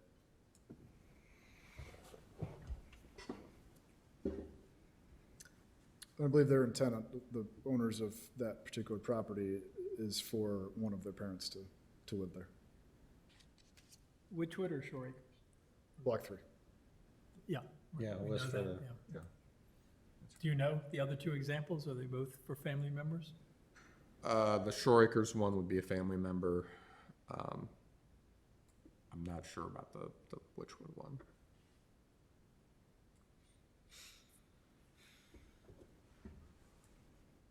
so where do we go from here? Well, I'm intrigued with the idea of starting out as a special use, because I understand what Member Toll's comments were, if we have had regulations where we require a special use, and then, because we weren't really sure with the concept, whatever it would be, and then as the zoning board and the village board worked through several examples, we got to the point where we realized we do have this under control. But I would still want, as Member Miller suggests, to make sure we agree on the numbers first. And I know I'm in favor of certainly somehow not having the garages just completely open-ended. I just am very fearful of people turning that concept into a two-car garage plus all the storage in the world we need, because we can't fit it in our 1,000 square foot home.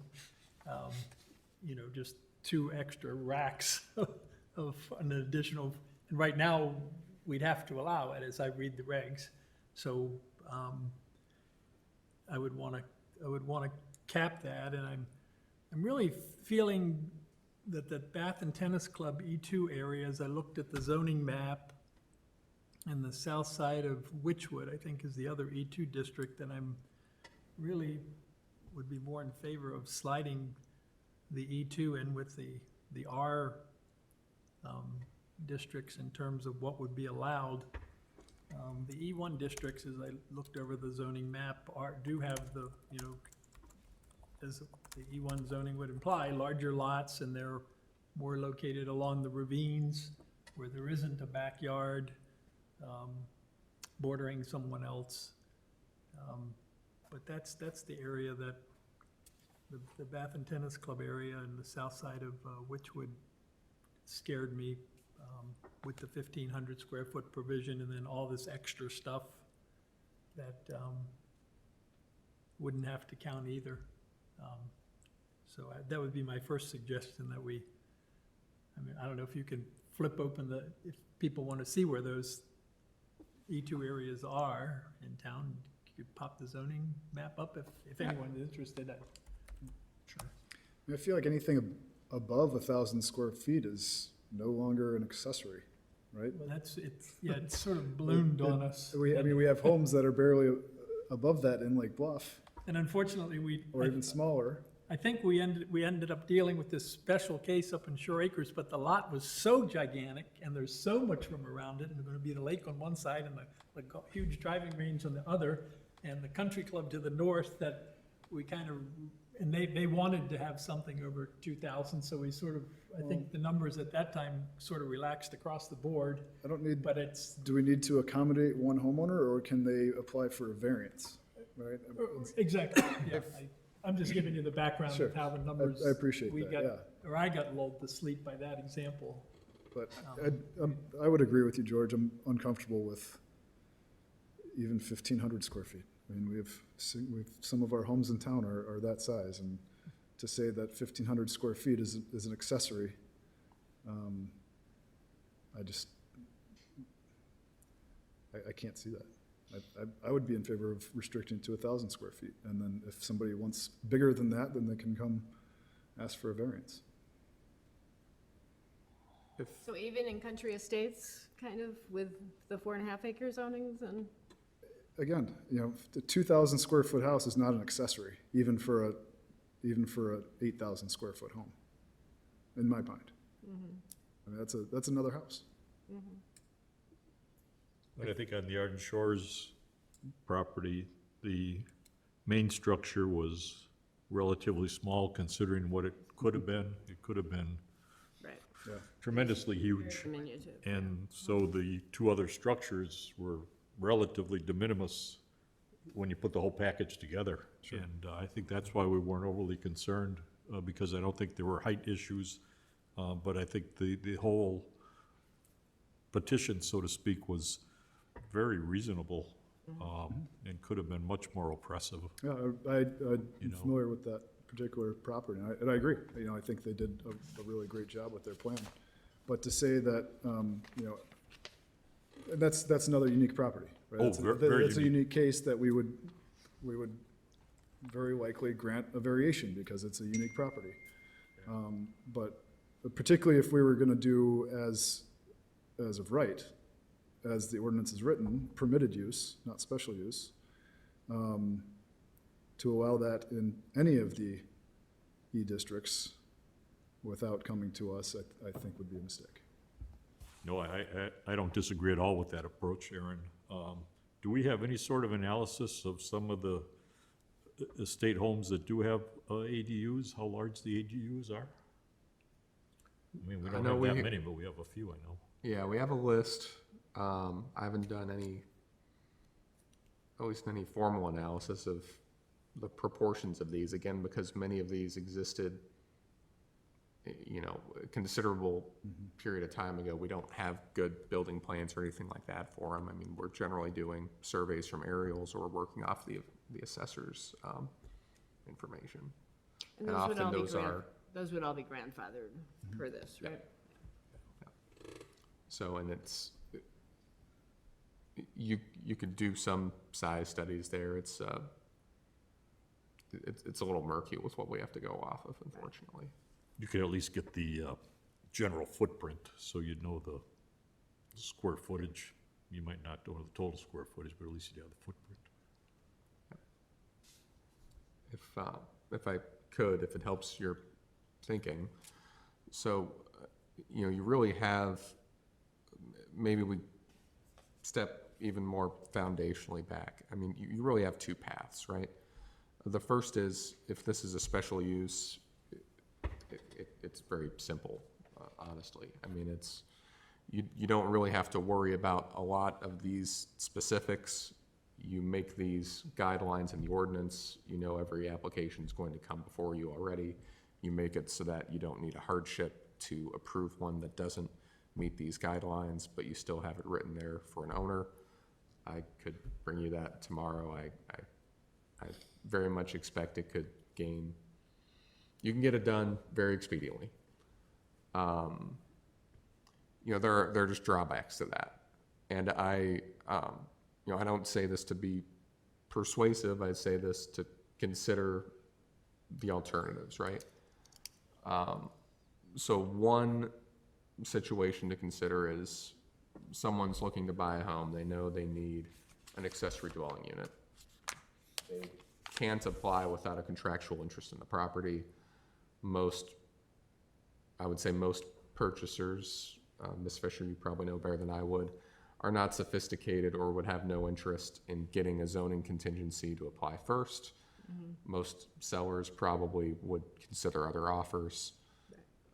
Those are people that will have to find alternate situations. Bearing in mind, right now, Chicagoland does not have a lot of alternatives. Chicago itself will start to offer those. The North Shore doesn't really have those, but they'll have to look in different places. The second is really, you know, what happens when you have to say no? Bearing in mind that many of the people that are very animated to seek this out will have very personal situations. If you're saying no, it's a pretty good guess that you probably have their neighbors here in the room with you, and that's probably a pretty contentious situation to be in. And so, to what extent would you rather be more restrictive and avoid creating that? Or, you know, that review is not valueless. I mean, it gives you a chance to be precise, to see exactly what's happening. There are the usual drawbacks. I mean, you're forcing people to speculate a bit. They have to prepare plans, and there's some work that goes into applying win or lose. But that's, especially when we're talking about where residents live, where homeowners live, that's one I'm hesitant to recommend. The last is minor, but I'd say to consider it too. I mean, in practice, homeowners do very well with this body. Traditionally, a special use permit disfavors homeowners and favors developers because they're the people that have access to architects, land planners, engineers, and attorneys, and they usually do better in these processes. And so sometimes it's important to think about, you know, who wins and who loses in these processes. So. So what are we looking at? Oh, this was the I know it's a map. So what areas are we talking about in the, what are we, E1, E2? yeah, so this darker color is the E2 district. So this is Bath and Tennis. This is parts of Witchwood. And this is the Moffett. It's a little bit more than just the frontage, but essentially the homes within, Gotcha. what, a couple 100 feet of Moffett. I should also mention as well Tangley Oaks, although there would be, I don't think you could build these there for the approval documents that are effective for Tangley Oaks. And then Signey Court. The E1 zones, which are a bit larger, again, east of Moffett, closer to the lake.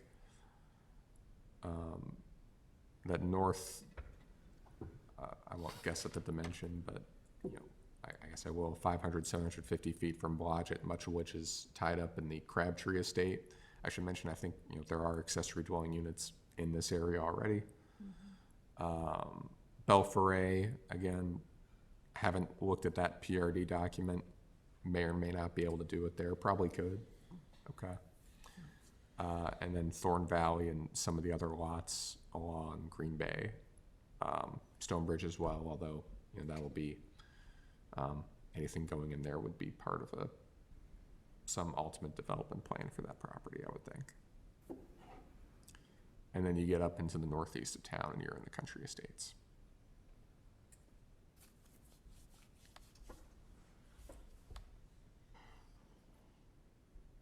I mean, are we contemplating possibly allowing these as a matter of right in certain zoning districts? Is that kind of where we're headed? Or are we contemplating prohibiting them, at least right now, in certain zoning districts, and then possibly allowing a special use in those districts where we feel the risk is relatively minimal to the neighbors? To Deb's point earlier, I think I'd be comfortable, particularly in the larger lots, the country estates, probably E1 as permitted. And I don't know if we could do it by lot size instead of zoning, underlying zoning. I think that discussion could be had, but I'd be comfortable with that, with allowing them in some of the larger lots as of right, and then particularly in the smaller residential lot neighborhoods to be a special use, so that we get eyes on. That's a good question, Ben. Could we do? No, Could we you do could- that by lot size rather Yeah, than you could zoning have, district? you could have a regulation that says they are permitted as of right pursuant to the certain regulations, and lots above, pick your size, above an acre, whatever that number you think is appropriate, and anything on lots smaller, it's a special use. That would be absolutely fine. So I'm just. I mean, and you'd have to have, I mean, it can't be arbitrary. That's the rule of zoning, and I think it's completely reasonable to say, when you get below a certain size lot, it may have a bigger impact on neighbors and sight lines and, you know, everything that you've already talked about. So I have no concern if you wanted to do that.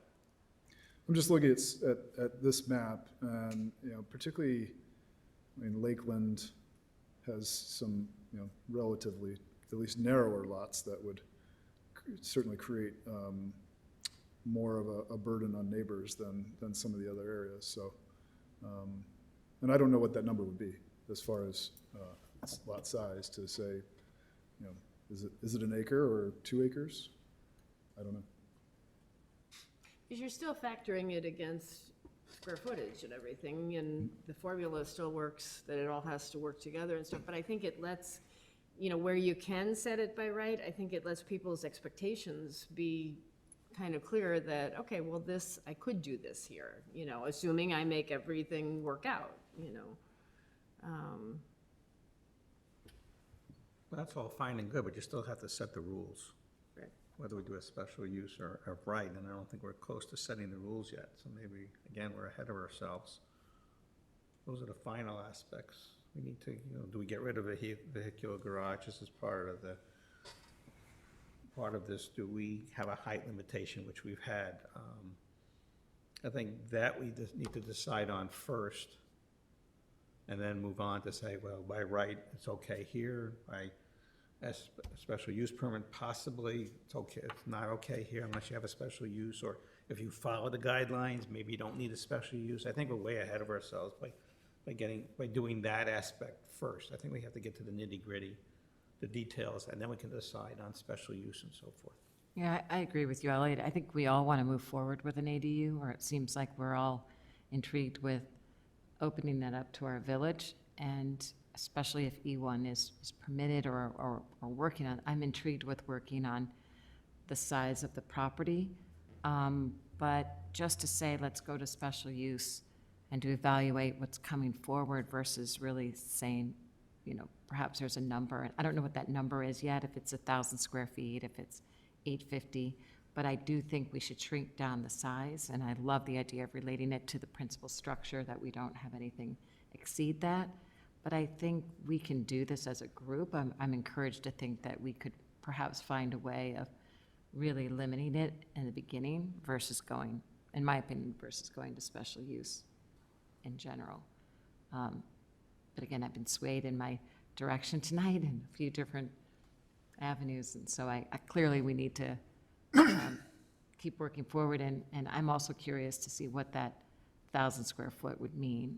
I just don't think we need to have a large structure built as an ADU, but I do think we should allow that to happen. I mean, the hardship on a homeowner to go to special use, to have that time, and to invest in people to represent them is something that I think our group was trying to simplify. And so we really have to think of that other side when we move forward. And I think we could do that as our group. We're just not there yet. It's just what I'm gathering. Can we put some principles together tonight and come back the next time?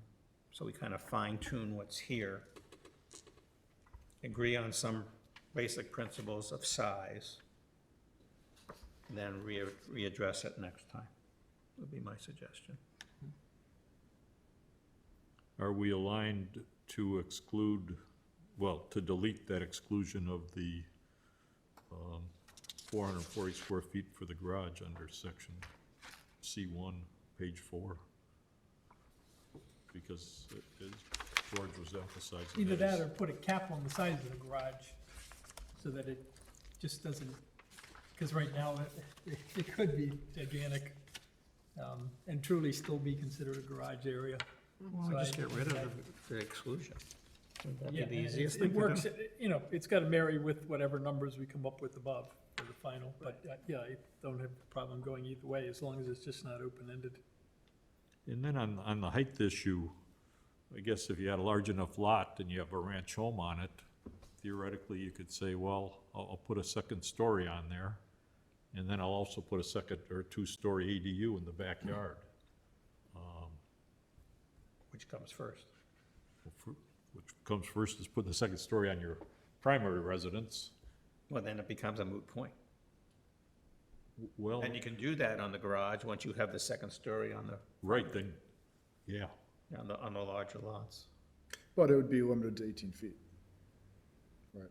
If we say 18 feet maximum, which is what it currently is, right? 18, No, It's So 17 feet. or the 17 maximum. feet. Our example in Sorry, there is right, 18 feet to right. show you That's what I can, was thinking. So if we keep the 17-foot limit in, even as the maximum, but also say no higher than the primary structure, then that provides some protection so that even if they do put the second story on, they're still limited to Right, then we're still camping. 17-foot ADU. Is the 17-foot still in here? Yeah, That was in there, yep, that was in there. that's just the existing. For the detached, yeah. Detached. So I think, as we said, we limit the size or change the sizes. We make specific height recommendations based on on the height of the primary structure. I don't know if we need to talk about ownership yet. I think family versus non-family, I think that's something we need to discuss further on. But I think that'll go a long way if we just set the parameters of what we would allow and in what districts, based on the size of the lots.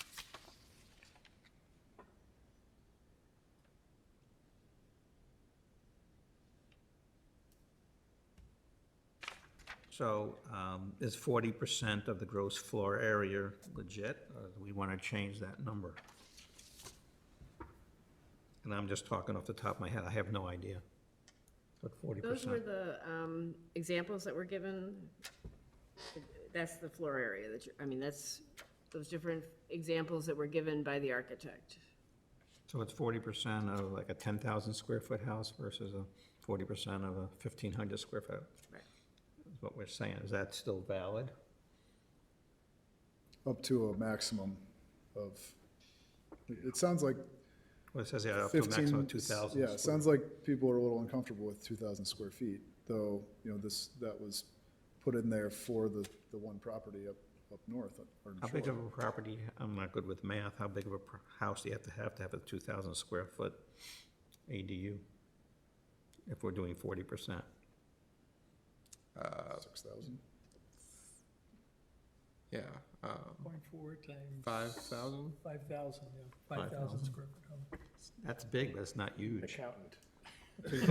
2,000 square foot addition on a 5,000 square foot house will look awfully big.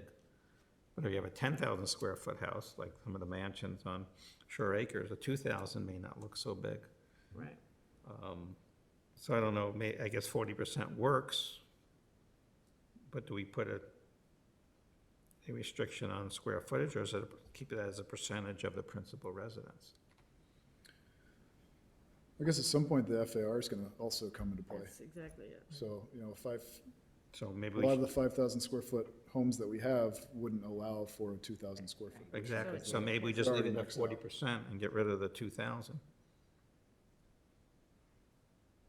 Or not to exceed 2,000. Not to or exceed 1,500, 2,000. whatever the magic number is. Just to have some control. Yeah. Because even, 2,000 square feet structure's pretty good Big. size. Yeah. I mean, very good size. So, and then, again, the 1,000 square foot in all the other residential areas.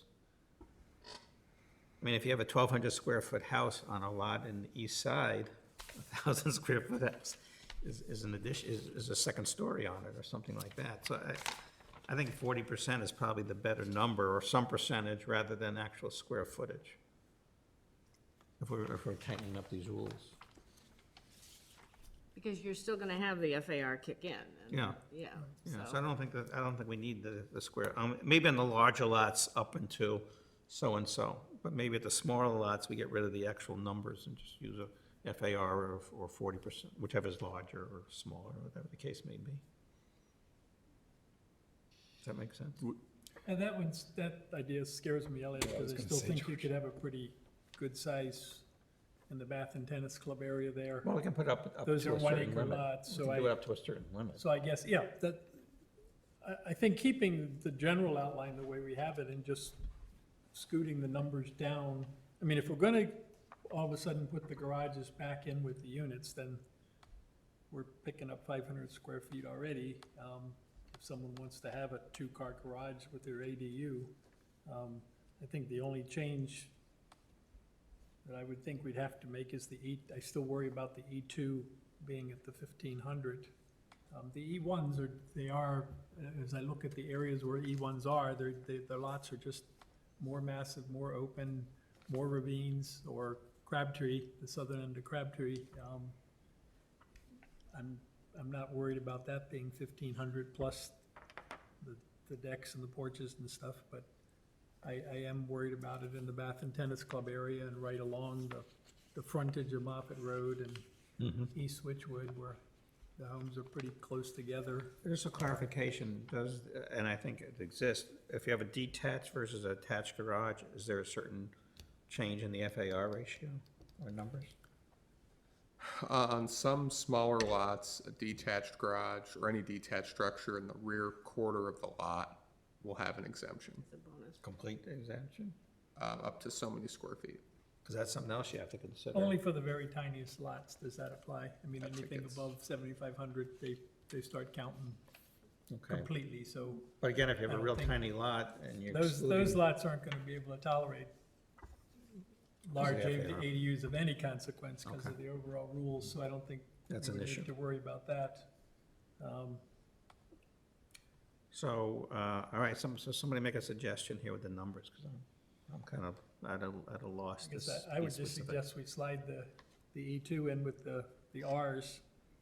At least that's what I would And favor. make it at And leave the other numbers where they are, with the exception that the garage, if you wanna have a garage, you sacrifice some of your floor area, and then the garage counts. I think the garage should Is it- count. I totally agree.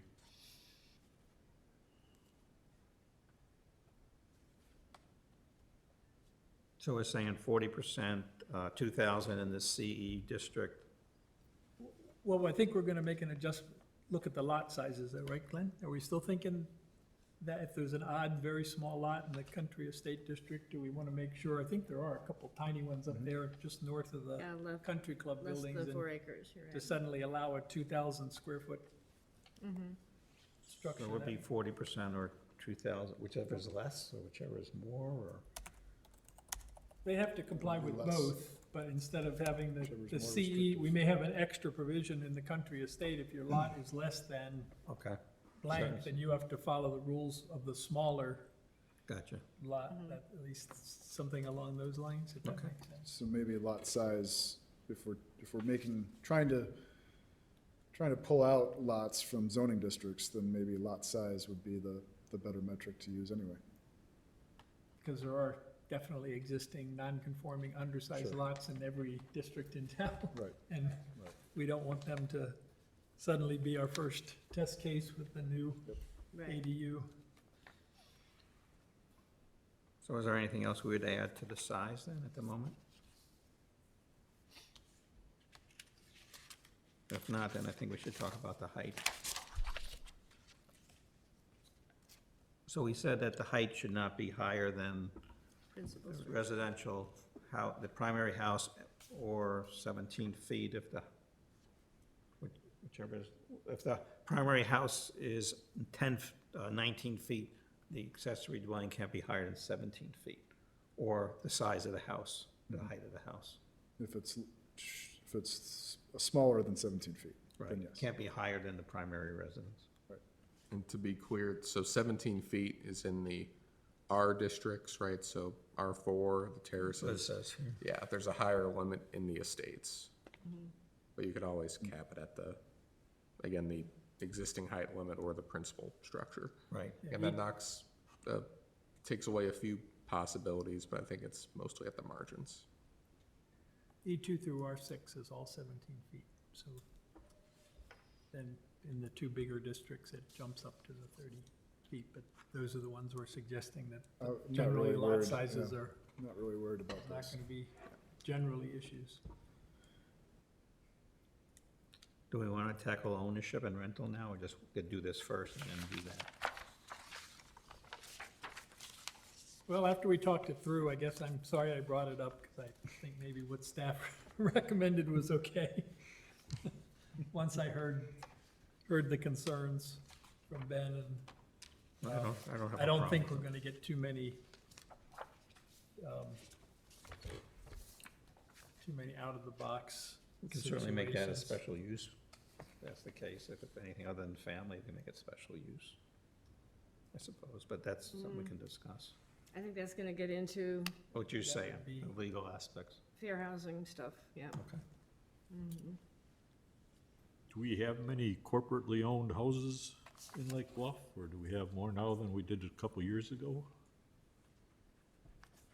Not that I know Not of. that you know, We Deb. don't really track or licensed rentals, but There's aside from a- multifamily, 20 to 40. It's a couple of individuals who own multiple homes in town that they use as rentals, Right. but they also But they live live here, in too. town, so Yeah. we could track them down and poke them with sticks. if we But had not a whole lot of corporate ownership presence that we're aware of. Not so far, that I'm aware of, anyway.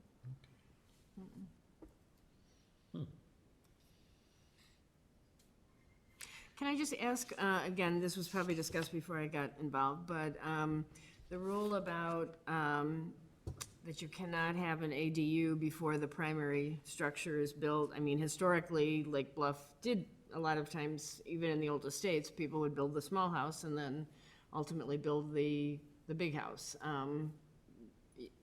The thought process behind that rule is just, you have to have, per the way we have it, you have to have the primary structure first before you can have an ADU. There was some. Where's the current wording? I remember page 6, F. Let me write down where, no.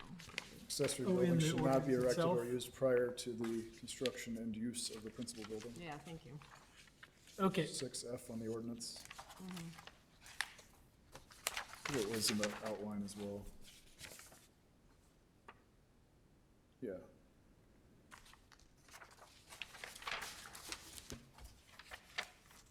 So there's a couple things coming into play here that I think led to the decision to simplify this. One is just definitional, right? An accessory use without a principal use, what is it accessory to? It adds a lot of, it seems like a simple matter, but adds more confusion than you think when you look at how some parts of the code work. Okay, The second is, you have the scaling percentage rule, for example, the ADU can only be built as such a percent of the principal structure. Well, when you don't have a principal structure, how do you evaluate that? okay, Trivially, you could say that forces you to build a bigger principal structure, and, we could force you to back into the math. You can go through those steps. Again, it's a lot of complexity for what we thought was kind of a niche situation. If you wanted to make it easier for someone to build a bigger house and keep an ADU as a smaller house, we could, as the smaller house. I would think most, especially with the size limitations you're talking about, I would think most situations wouldn't allow that anymore. okay. Your original house, I don't think anyone's going to build, let's say 800 square feet for, a first house now with construction where it is. But if you wanted to do it, there are some simpler ways of putting that concept Okay, back I in just there. didn't know what the background was behind creating that rule. And the big picture, the general rule in the zoning code that we're kind of piggybacking off of is, we don't want people building sport courts on a lot without a house there, right? That's a real life example. We don't want people building, garages, sheds. A sport court is a very good example because that's real world, but there are others where you want the lot to be used for a house. Okay. Okay, thanks.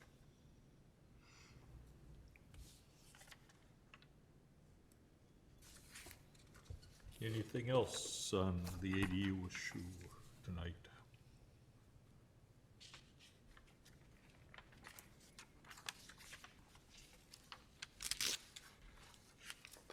did we give you enough direction, Glenn, or? Yeah, we'll have to do a little bit of math, my least favorite part of this job, but we can bring you something back. Yeah, this isn't a very math-heavy board, it appears.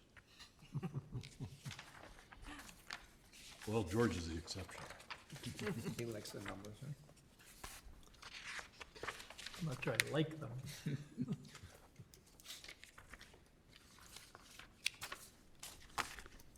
All right, any further discussion on ADU, or we've covered a lot of ground? Excellent discussion. We made a lot of progress. I think we're getting closer to consensus on many, many of the issues. When is that, is the zoning map available online? It's available online, and certainly, I'm happy to get you a printed copy like George has as Be well. very helpful. Great. Please. Okay. Does anyone else want one? Want to put the order in? Has it been updated since the version you handed out 2 years ago? Only slightly. So there are some lots in the village that, because of different rules, have slightly different setbacks. We've tried to highlight those. And also, George, I think on your copy, excuse me, Member Russell, on your copy, the PRD area for Stonebridge is too big because our plats included, the plats that outlined that included the Litzinger property. Captured their property. Yeah. I see that. Because the Litzingers were always drawn into that, all those maps. So we do have an updated one, and I should probably give an updated one for everybody. Thank you. Great. Agenda item number 8, staff report. Yeah, a brief handful tonight. The first, you might notice a couple, let's call them quality of life changes in your packet. I know some members of the group requested that we try to have applicants stay to 11 by 17, so we've put that out there. We'll be revising some of our application forms to communicate that. There's some more verbatim examples of motions to make to help you make your motions. And also, there's a, behind the agenda, Mr. Chair Peters, would you mind if I use your packet as a prop? Certainly. There is,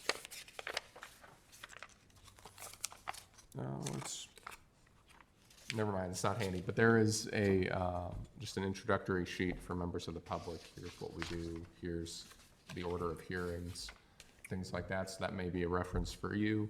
Certainly, hopefully a reference for members of the public who are coming cold into the exciting world of Lake Bluff zoning. So always happy, if there are other suggestions on those lines, always happy to look and see how we can incorporate those. Here in a couple months, as a reminder, if you'd like to mark your calendars, we deviate slightly from our regular meeting schedule. So your,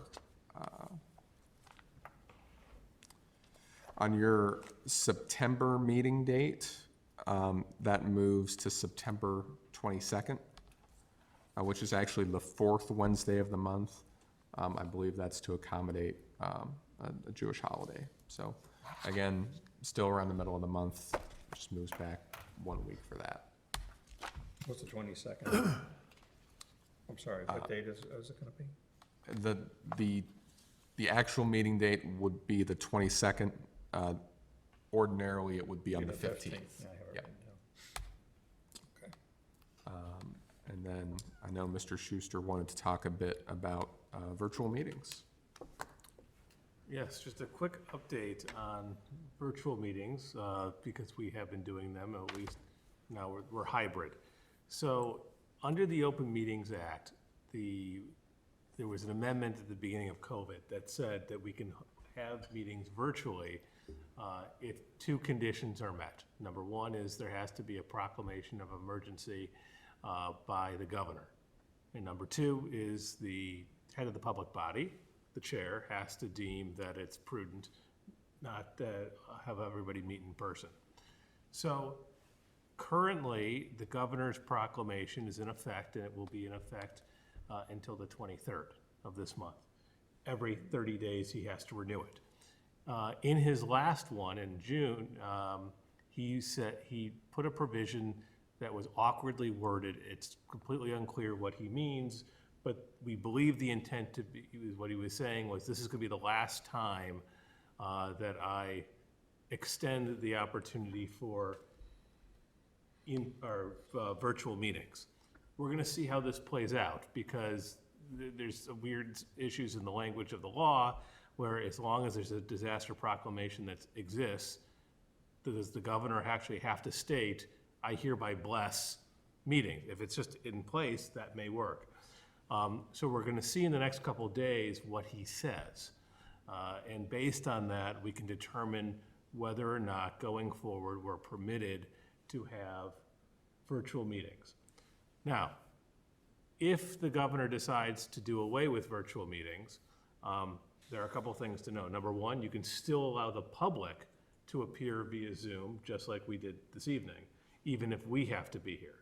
And I leave that to all of you in your discretion of how you want to decide to allow for that.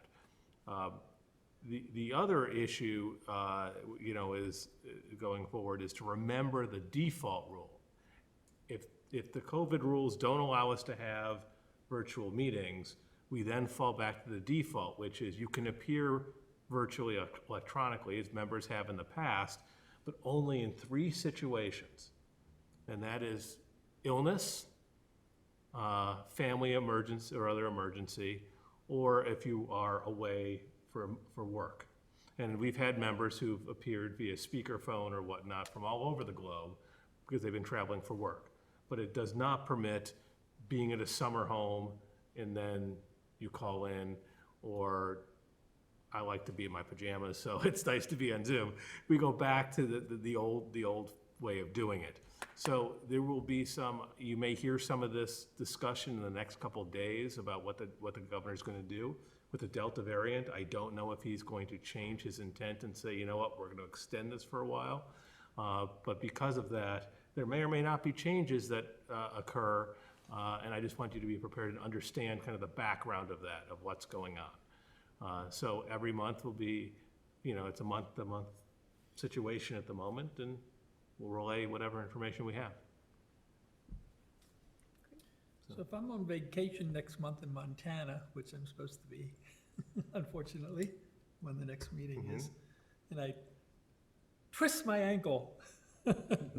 So there's another thing that you can do, which is even if we go back to the default rules and you're not allowed to participate electronically, what that means is a voting member. Nothing precludes us from allowing you to be away and calling in. You just aren't allowed to vote. Oh. So if you're away and and we're talking about ADUs and you want to have comments and we're not allowed to count your vote, so be it, but you could still be part of the conversation. Exciting. Good to know, So because unfortunately, next month I am supposed to plan to be away. I urge you to send an email tonight to the governor as he's crafting his next order. Please allow Zoom meetings to continue. Right. So, Thank you. Is there any upcoming things we need to think about as far as zoning? Yeah. Backing up, I should mention Ms. Lennox contributed to that introductory sheet, as did another village intern you might have seen, Allison Caskey. So appreciate your help on this. They don't get their name on a memo line because there's no names on that, but didn't want to forget that. Not aware of any petitions right now. No updates on Stonebridge or on Block 3 as far as zoning matters.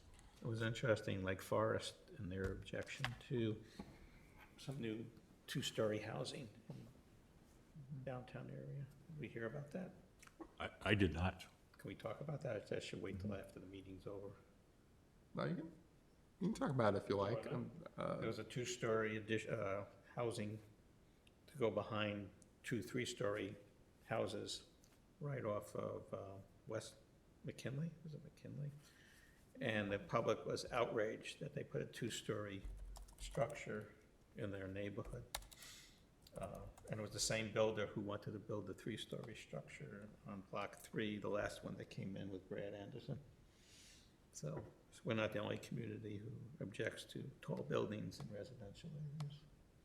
This was a 2-story multi-family, Yeah. I thought it was a 3-story still. I think it was gonna be 2-story. I think it was an 8-unit condo building. Yeah, unit.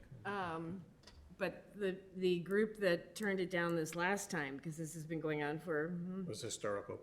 was the Historical Societies, or the Historical Preservation. HPC, Historical Preservation Commission. I don't know what the zoning board will do, but it's Right, the interesting. zoning board had already approved it one time, then the HPC said no, then it went back to, I don't even remember, I mean, it was hopscotching between boards, and but the last one went back to HPC, and they said it did not fit the neighborhood. They did get a very large engagement on social media, Sounded very and- familiar.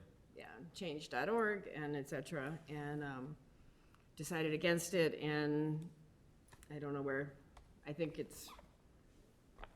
don't know where it would go from here at this point. It is city-owned property. So, Glenn, when you said there's no update on Stonebridge, does that mean the ongoing litigation is still ongoing? I will defer to village attorney on that one. Ben's shaking his head.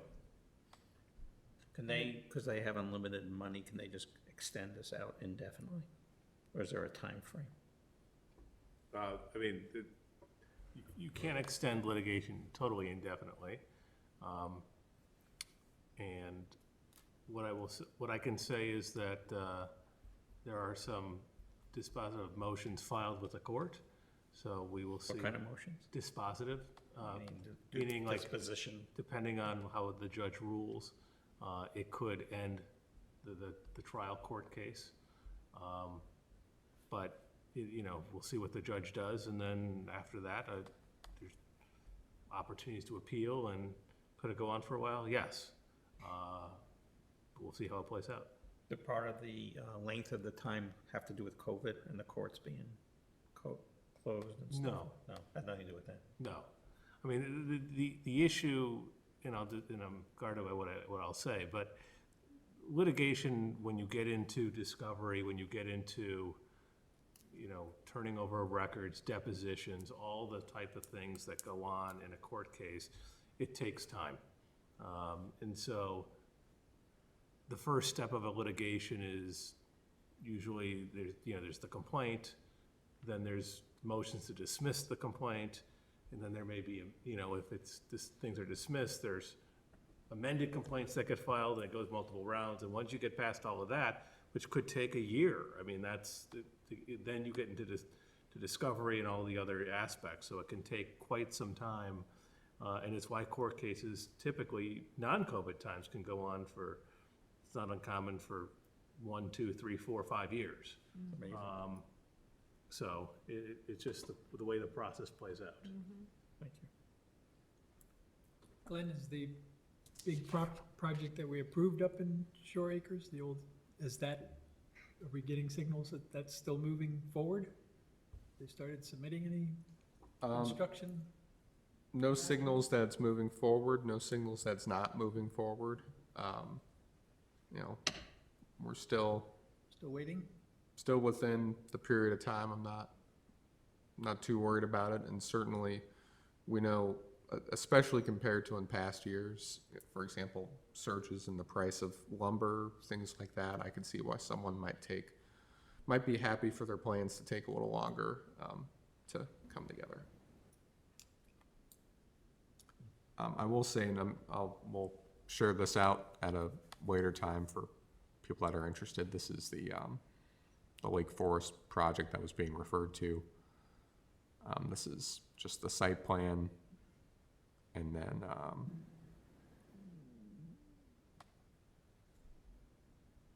some elevations. So it was 2-story. They've got it clocked at 39 feet. 39. Oh, it's So three. tall ceilings, So it was 3-story. or two and like some. Really tall some ceilings. I think Clear story it's windows or intriguing that something. it's city-owned land. Oh, just 3 stories. Okay. you I think know? there's probably quite a bit of grade there. If anyone's curious, we can circulate this out. That's all right. It's not that important. Any other questions or comments from a commissioner's report perspective or staff report?